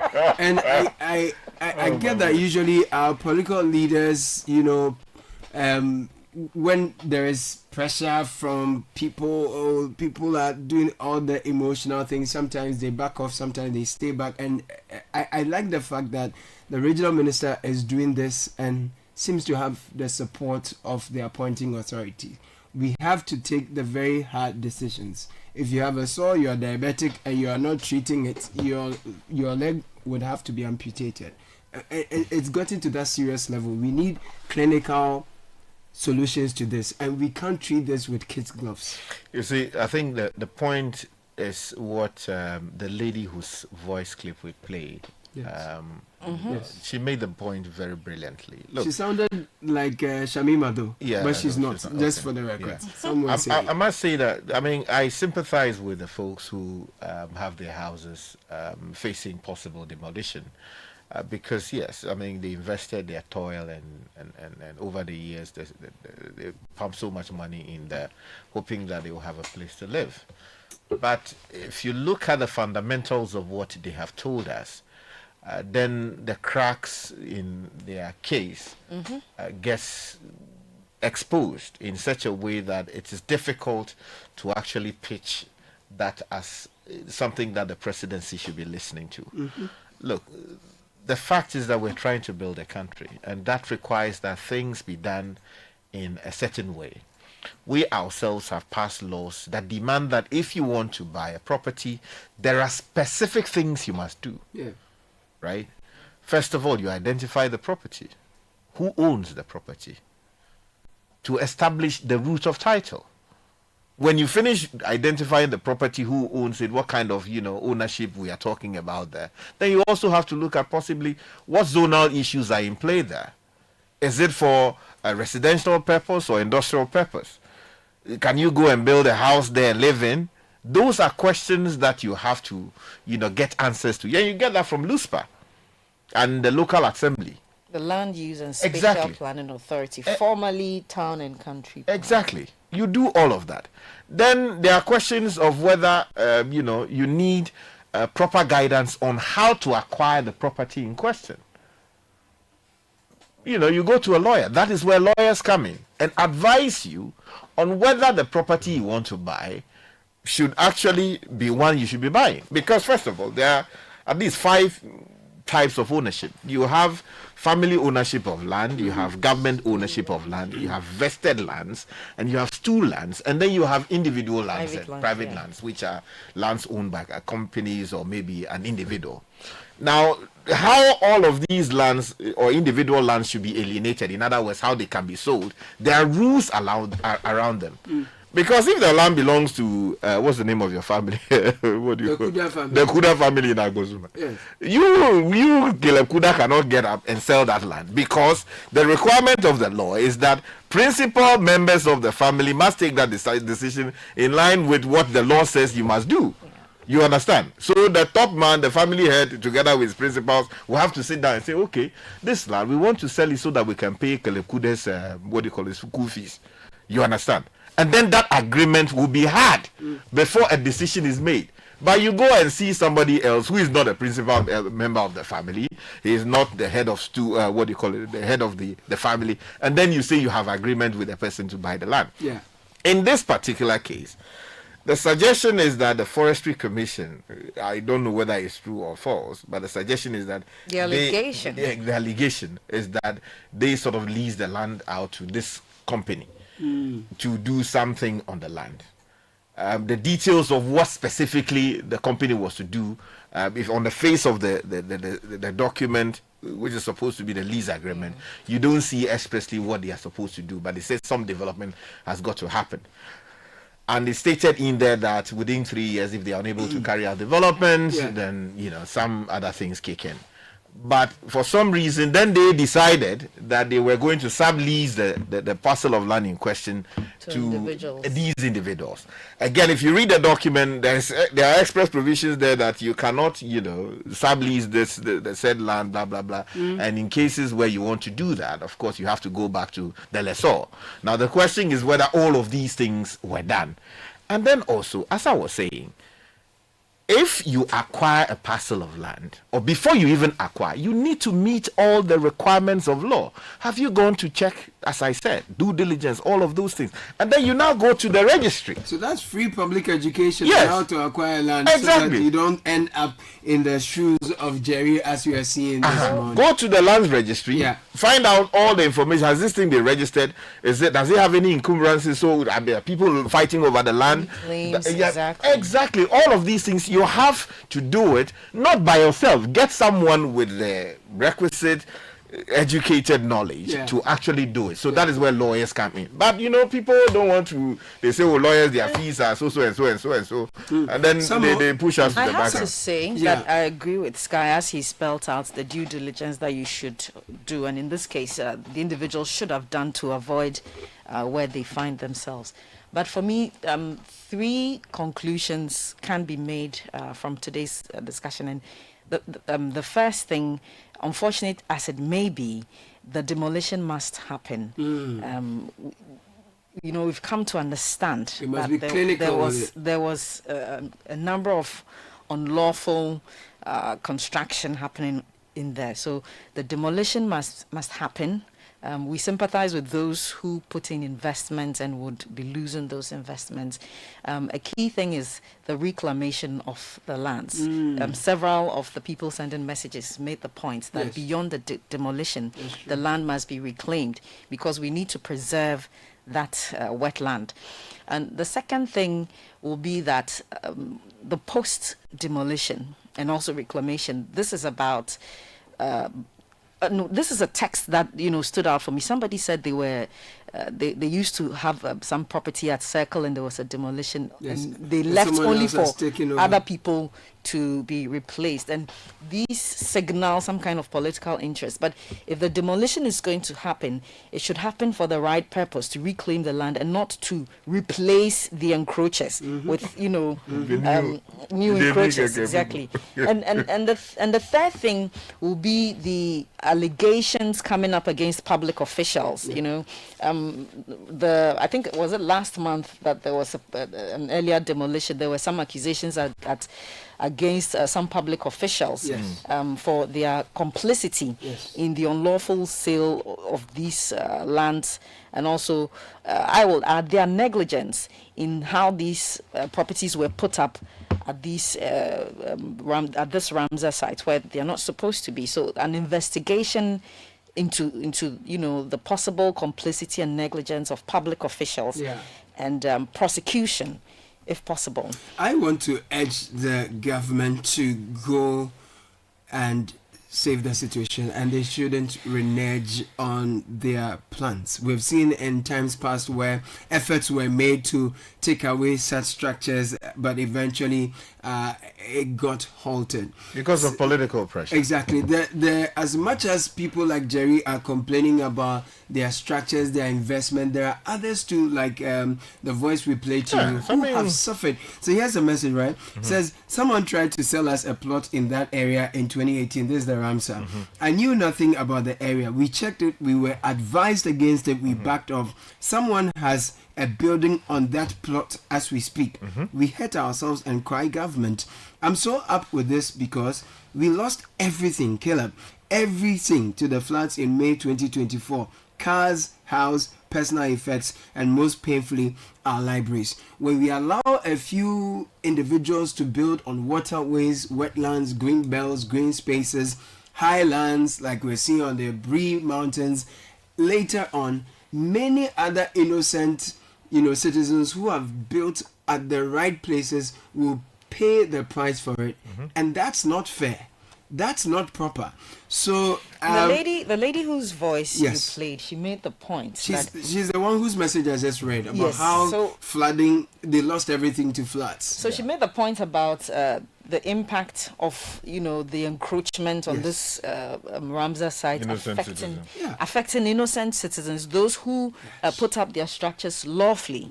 And so it's not just to punish them per se, but also because it's already having a negative impact on others. And you see, the point is that, look, if you were misled into buying property you ought not have bought, of course, even while forgiving, let's say we forgive your lack of due diligence or maybe proper due diligence, it doesn't justify the point is that you can take up action against the person, the relevant party, exactly, so that they can do.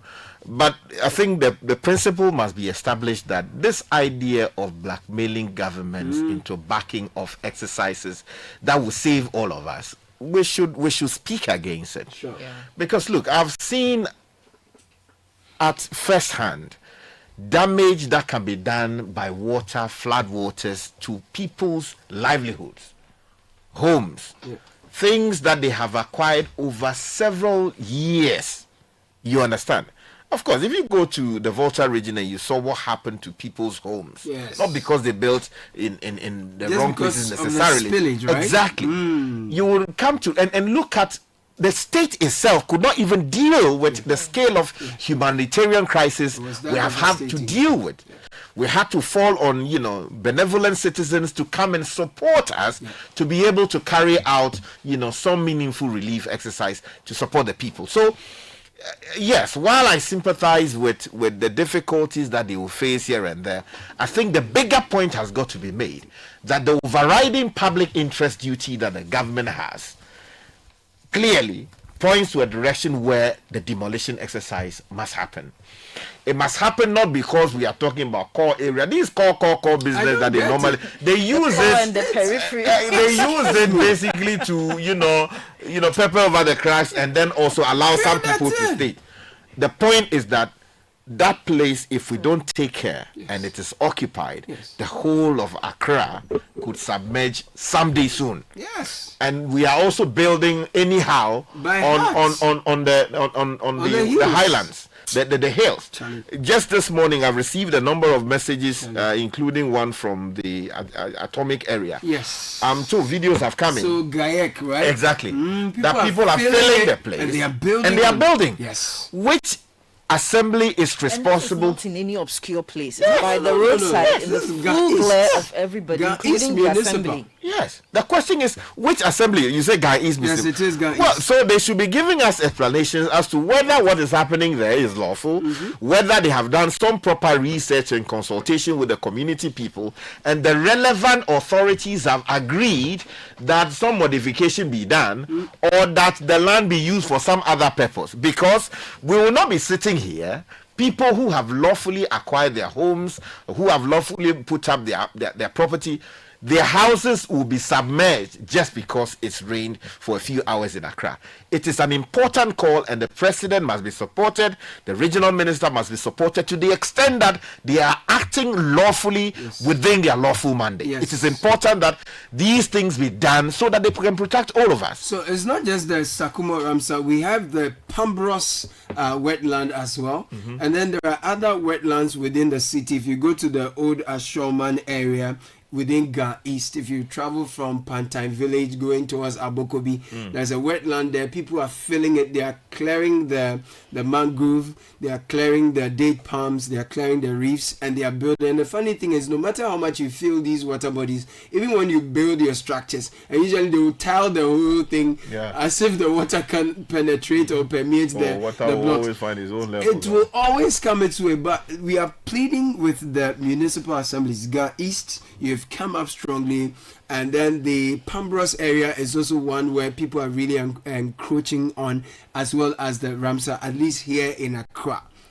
So all those who are in positions of authority to do the needful must do same in terms of curative and preventive. Curative, go hard, clinically bring down everything, and as it is, restore the area. And for the preventive, those of you in the municipal assemblies, we are pleading with you, don't give permits, and make sure that you prevent people from doing same. Shouldn't we be surcharging some of these people who are negligent in the process? When you say surcharging, who? And the cost of demolition should be borne by. Well, I mean, if you look at the literature and the relevant regulations, where you act in a way that you should not act in relation to land, and the state has got to expend money to demolish, you are normally surcharged, and then to help restore the place to its original state. Unfortunately, we don't often do that. That is also the problem. Again,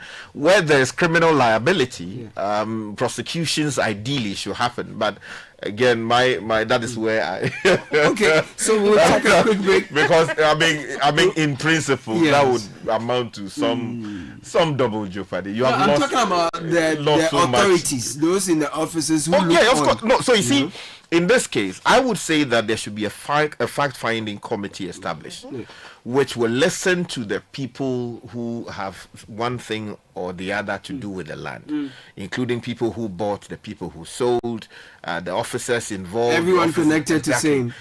The findings of that committee should, in appropriate cases, be referred to the Attorney General's department. If it has something to do with corruption, refer to the special prosecutor. If it has got something to do with economic crime, organized for the purpose of duping people, you send that part to IOCO. And then there should be what? Prosecution.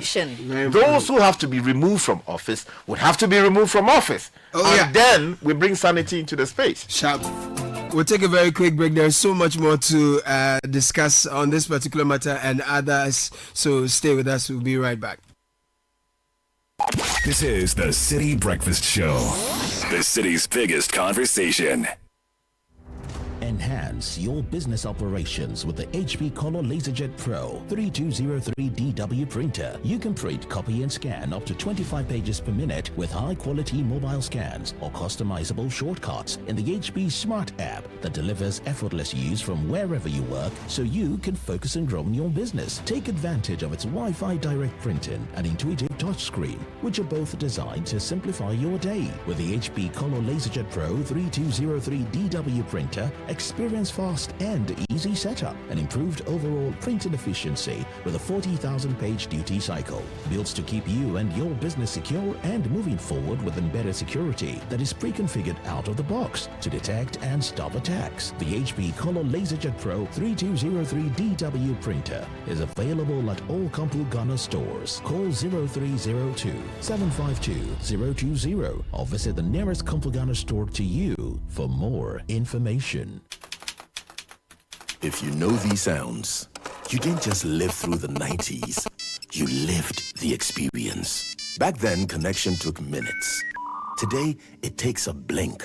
You express yourself with memes. You hold video calls across continents. You say hey to an AI who responds, "Hello, Kwame." You order rides, dinner, and dreams all from the palm of your hand. A lot has changed, so have we. For over 3 decades, EcoBank has evolved with you, leading digital banking in Ghana and across 33 African countries, pioneering solutions built around how you live, move, and dream today. From our express points to EcoBank Pay, online banking, and the mobile app, we are where you are. Here for today, ready for tomorrow. Now, that's change. Powered by EcoBank. EcoBank, a better way to bank your way. EcoBank, the Pan-African Bank. Always busy on the go. Tap the app, you're good to go.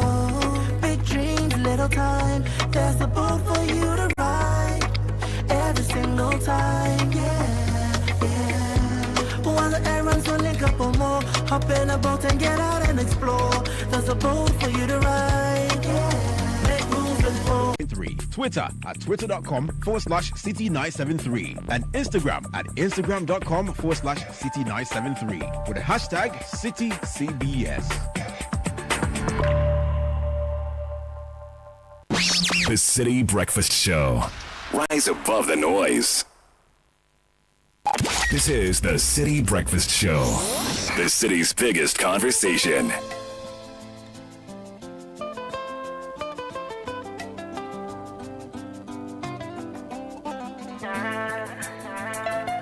And it's 32 after 9, City CBS, 97.3 City FM, Caleb Kuda, Richard Delasky, Francisca Kakraforsen.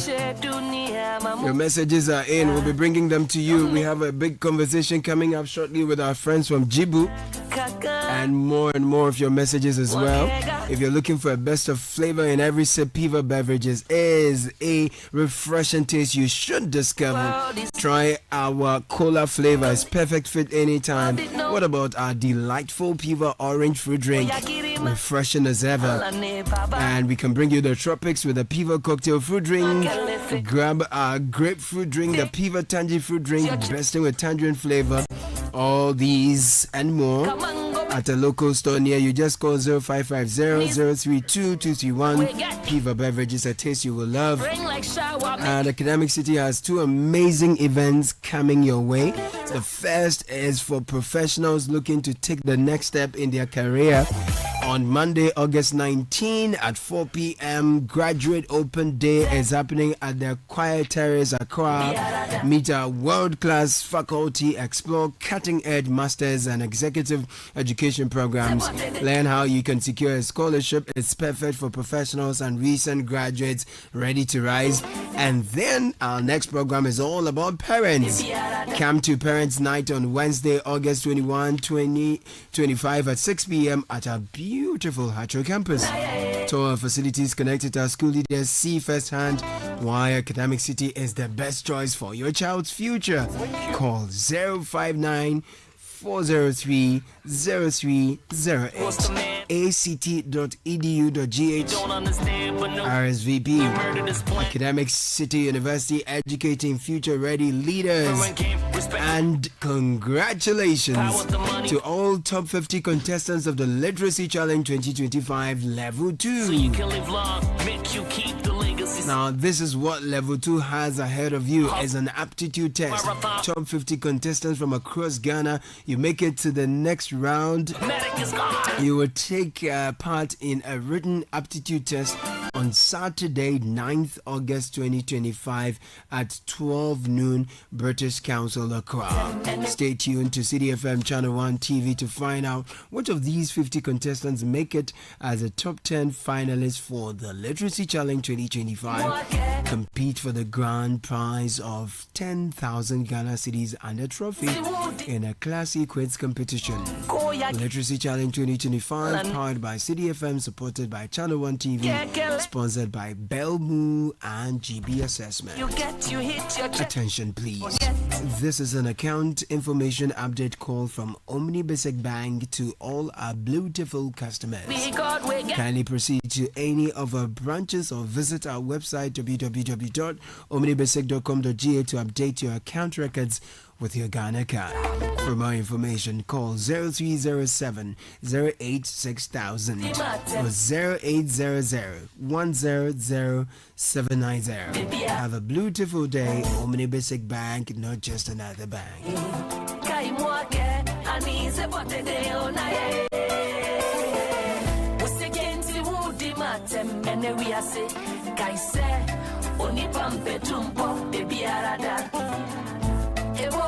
More messages coming through. Hello CBS team. In Holland, water is pumped daily, especially in Amsterdam and its environs, into the sea. He should check his semen facts for comparison. Thank you. My name is Fred.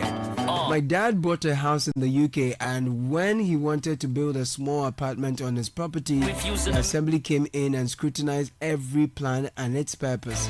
The same thing happened to me just a few years back when I acquired a house here in Italy. I keep saying that when we stop compromising in Ghana, it will become a better place. Every house around non-authorized land must go down with or without. We must learn the hard way. DJ Nature send that through. Good morning, CBS. Please, we should kindly verify from the appropriate authorities whether the plots of land they wanted to buy are legally acceptable in terms of seller is the real owner, location is free from encumbrance, land is appropriately registered, and building on the land is approved by the district assembly. Without these, they therefore brought the situation upon themselves. Adolf New Bawe. Good morning, CBS team. We should take responsibility for the problem of the structures being erected on the Ramsar side and in areas that are not permitted. If you don't confront the law with corruption, corruption will confront the law. CJ in Medina. It is very sad that the demolition issues ongoing. Same is happening in Dowenya opposite the Central University. When you try acquiring land title and it gets to the government for approval, then you are informed that the area is a government irrigation area, while some have developed their lands without title and have electricity and water running in their homes. City authorities look on while the development goes on until government wakes up one day and go to demolish. Patrick sent that from Lashibi. Cause if you die, your body know they go back home.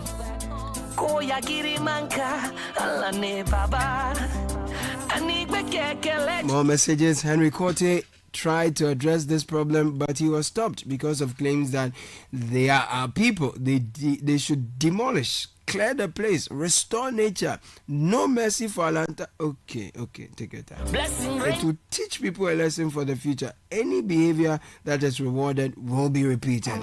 You didn't add your name, but you're saying that structures within the Ramsar should be cleared, nature should be restored, and there shouldn't be room for pity party. Alright, so Caleb, as we speak, there is a wetland at Old Ashoman being filled aggressively by a private developer, and the Ga East Municipal Assembly is doing nothing despite numerous complaints.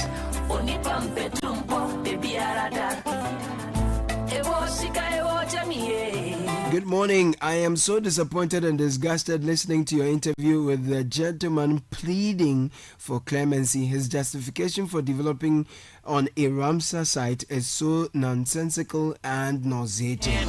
Okay, some strong words for Jerry here. Ramsar sites are protected by international conventions and must be respected and protected. And hope that your attitude towards our objections about the development of cement factory on the Ramsar in and around McCarthy Hill would have been favorable and sympathetic. No mercy. Eddie Quay sent that from McCarthy Hill. Okay. We'll take a very quick break. When we're back, our friends from Jibu join us in the studio. This is the City Breakfast Show, the city's biggest conversation. Ghana, get ready. The biggest sales event of the year is back. National Sales Leaders Conference 2025, organized by Core Event Solutions, powered by MGA Consulting and proudly supported by CIMG and AGI. Happening on August 19th to 21st at the Accra International Conference Center. The special guest of honor for this big event is the Chief of Staff, Honorable Julius Deborah. Join over 2,000 participants, including CEOs, managing directors, sales and marketing heads, among others, for 3 unforgettable days of insight and high-level networking with 68 seasoned speakers tackling 25 impactful topics across various industries. This is the one event you can't afford to miss. Reserve your seat now. Visit nslcaccra.org or call 0502-711-070 to secure your ticket. NSLC 2025, redefining sales excellence for a dynamic market.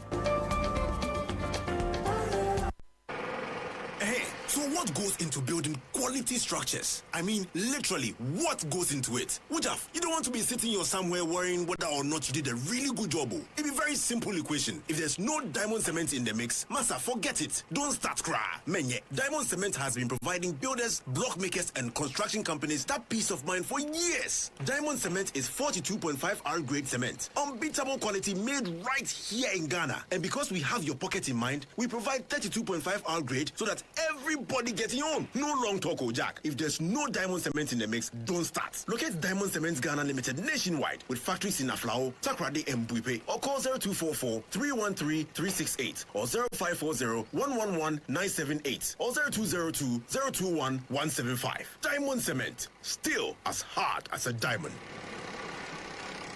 Hot jobs. Tired of HR headaches? Simplify your business with Hot Jobs Africa. As your one-stop HR shop, we handle recruitment, labor outsourcing, expatriate management, consultancy services, and corporate trainings. Plus, we offer staff basing and 100% staff support to boost productivity. Don't let HR hassles hold you back. Contact Hot Jobs Africa today. Call us on 030-3980-362. WhatsApp us on 020-433-6004 or email info@hotjobsafrica.org. Visit our website www.hotjobsafrica.org. Hot Jobs Africa. Think HR, think Hot Jobs. Hot jobs. Join the conversation on the City Breakfast Show on Facebook at facebook.com/City97.3, Twitter at twitter.com/City973, and Instagram at instagram.com/City973 with the hashtag CityCBS. The City Breakfast Show. Rise above the noise.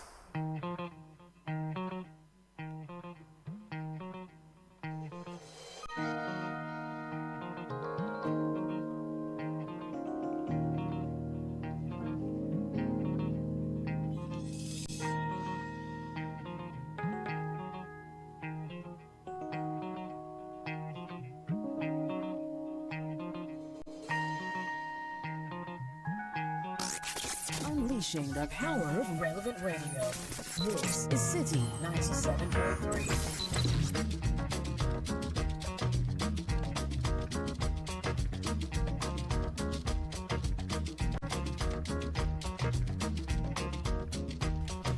It's 44 after 9, and Jonathan, my good friend, who is the country manager for Jibu, Jonathan Zobi, is in the studio. This time around, he's here with a squad. Yes, brother. A strong team. So you're here with Madame Stella Belinda Apeke, correct? You're welcome. And then also Madame Sylvia. Great, I didn't get your last name here, but Madame Sylvia. Mesinyale. Amesinyale. Agbesi. Oh, right, Agbesinyale. Yes, great, so you're welcome. And then, of course, Samuel will be backing vocalist somewhere in the background. But yeah, so Jibu, we've had you in the studio for a number of times. We see you around, we hear you, we drink you, and all of that. Hey, I mean, we drink your products. No personification here. But for those who are hearing of Jibu for the first time, Jonathan, tell us a bit more about Jibu. So Jibu, in brief, we are a social enterprise, a US-based social enterprise. And in terms of what we do, we produce safe drinking water to communities within the urban and then the peri-urban areas. Right. that's our anchor product. And what we seek to do is that we do that through franchising. So we set up mini production sites across the communities and within the region, and then make sure that we're able to produce safe, clean water for the communities in which we operate in. Okay, so now, Madam Sylvia, how did you hear about Jibu? The things you're saying, is it true? Very, very true. Okay. I heard about Jibu through Citi FM. Right. I think 29th of May. I was you listening remember the date? Yes. The morning program. And I heard the discussion going on.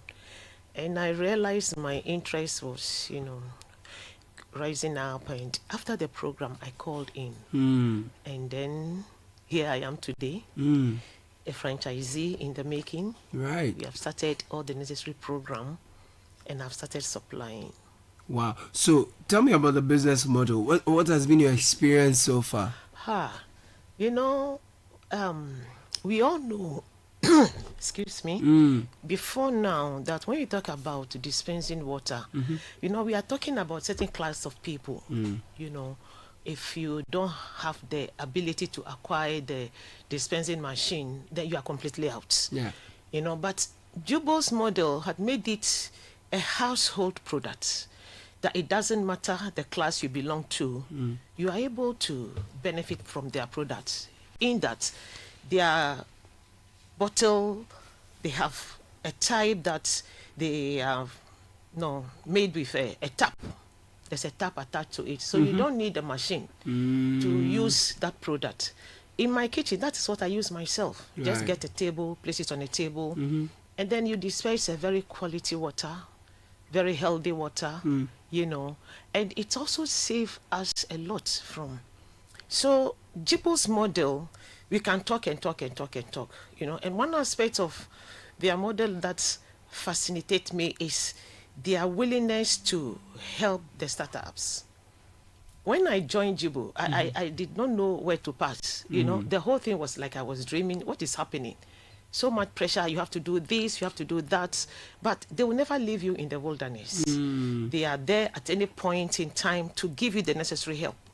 Within 2 months, or even less than 2 months that I've been with Jibu, I remember the first day they made their first delivery. It was about, I think, 13th June was my first delivery date. When they deliver 100 bottles of water, in my premises, I was like, why am I going to pass with this thing? I am not in this business. And just 2 weeks after contacting you, you've given me such a big, but... And did you pay anything before this? Was some initial... Their agreements, initially you pay 10,000 Ghana cedis. Okay. Now that is what guarantee your commitment to the business. And then the whole thing starts. Takes off from there. Exactly. So when they brought this water, I am glad to say that coming Friday, I am taking my 4th delivery. Wow. Within this short period of time. And business has been good? Yeah. You're making money? Yes, I have started, seeing money. You're seeing money. Yeah. Now you'll be making the money. I love the sound of that. Now there's Stella too. So I like the money angle. We'll come back to the money. It's very important, The money is good. But Stella, how are you connected to Jibu? Okay, we've been working with Jibu for about 2 years now. Okay. Gina International School. Gina International School. Located at Medina. Yes, please. Right. And then, as Madam Sylvia said earlier on, we've been using their water for a while now, and then they are the only water with the dispenser you can use without the dispenser, so it's easy since we sell it to our students, the learners, so it's very, very easy. Right.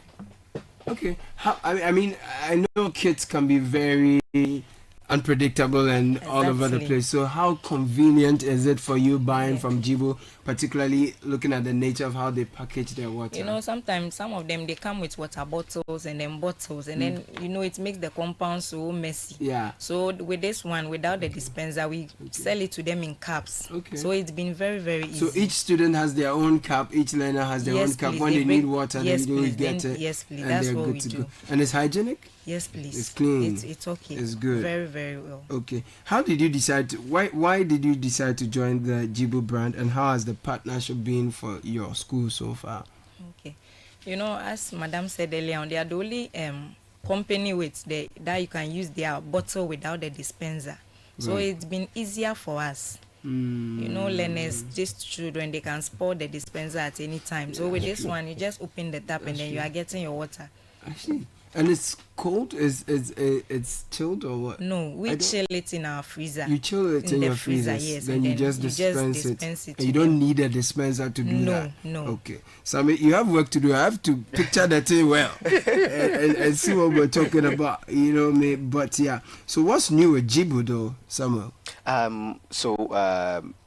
mean, for number one is the bottle. So, what we are doing is that we are trying to encourage families and help them save on their water costs. So currently what we are doing is that families can come and buy our bottle, our special bottle like she's talking of, at a discounted price. Currently going for 100 Ghana cedis. 100, the bottle? Yes, the bottle. And then we're able to refill at a very much affordable price. Anytime, any day. And for those that would want a dispenser machine too, we are currently running a dispenser promo. Where when you buy, we give you one of the free bottles too as well. Fala, bro. No, but you see, just wanted to add, the whole idea is that people want more of any good, of course. Economically, that is it.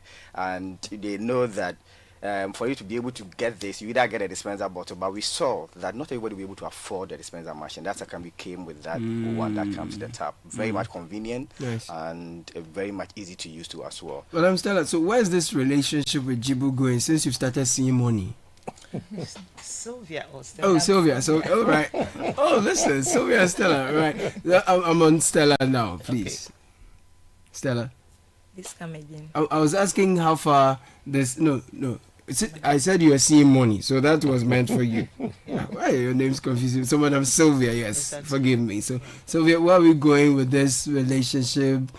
Because they say money makes everything sweet. So if you're in a relationship with Jibu business, of course, and we're seeing money, then I can see it will travel far. Yes, I have that hope, 100% sure. You know, it's not every business that you enter that you can see money every day. Right. Because of the quality of the product. Anybody who tastes Jibu water call for more. Right. I remember a customer called me and she said, I want to send my children to the village for holiday and I need this number of bottles to go with them. You know, as parents, if your children are traveling outside your jurisdiction, the first concern is about the water they drink, you know.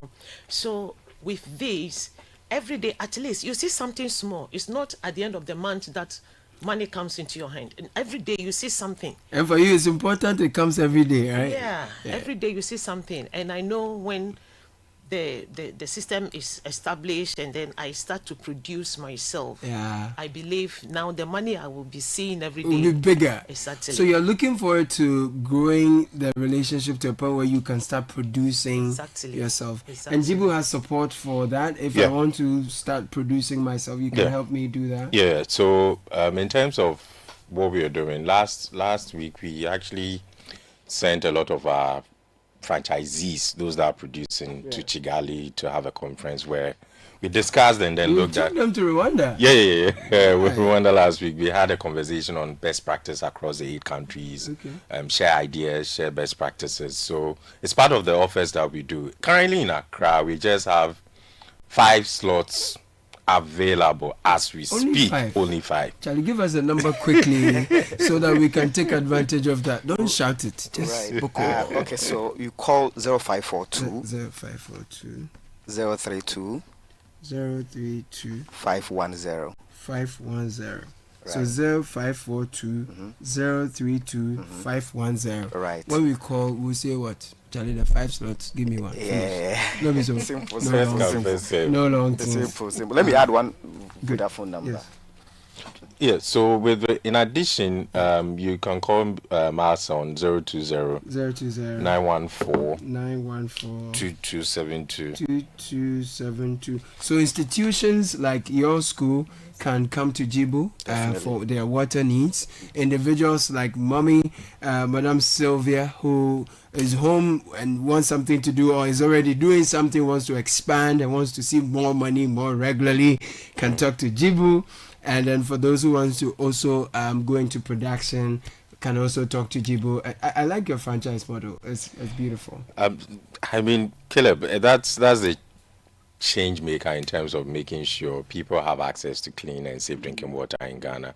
It's a big issue, but one thing I also wanted to touch on is that Jibu wants to make the experience better for the middle upper class that are very busy. Right. Sometimes, as a husband, you have kids and all of that, so sometimes the pressure is a lot, and sometimes you even forget to buy water on your way home. So husbands are talking.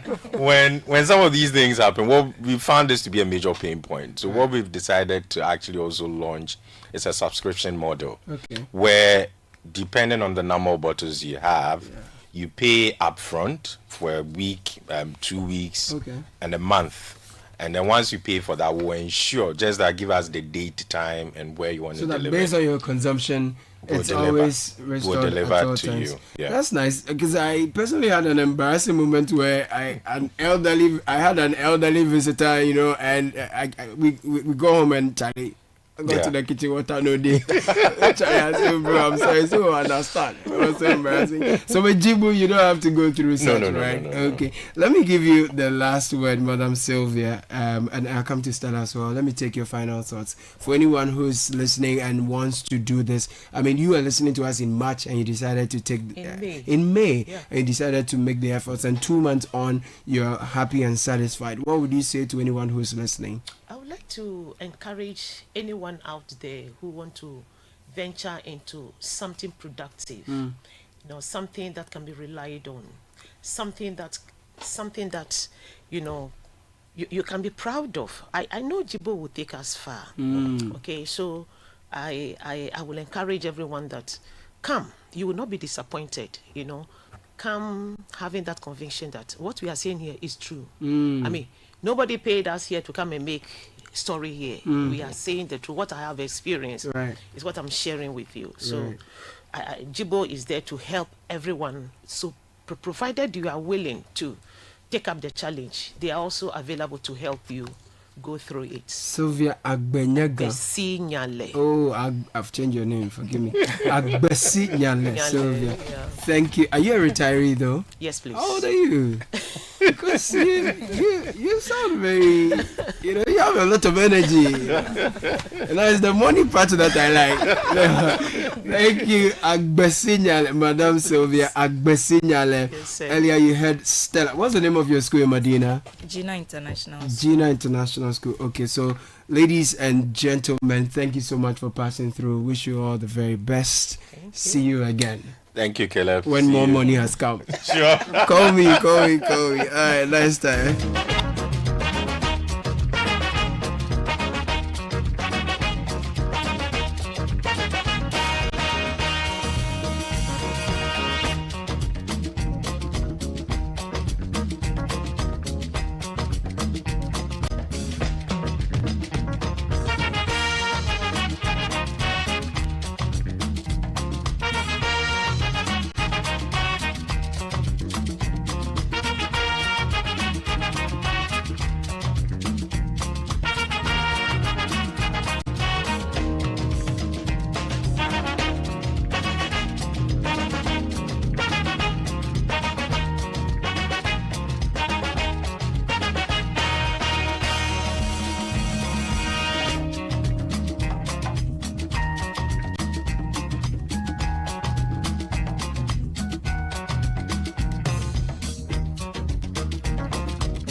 Top of the hour. That's all we have time for.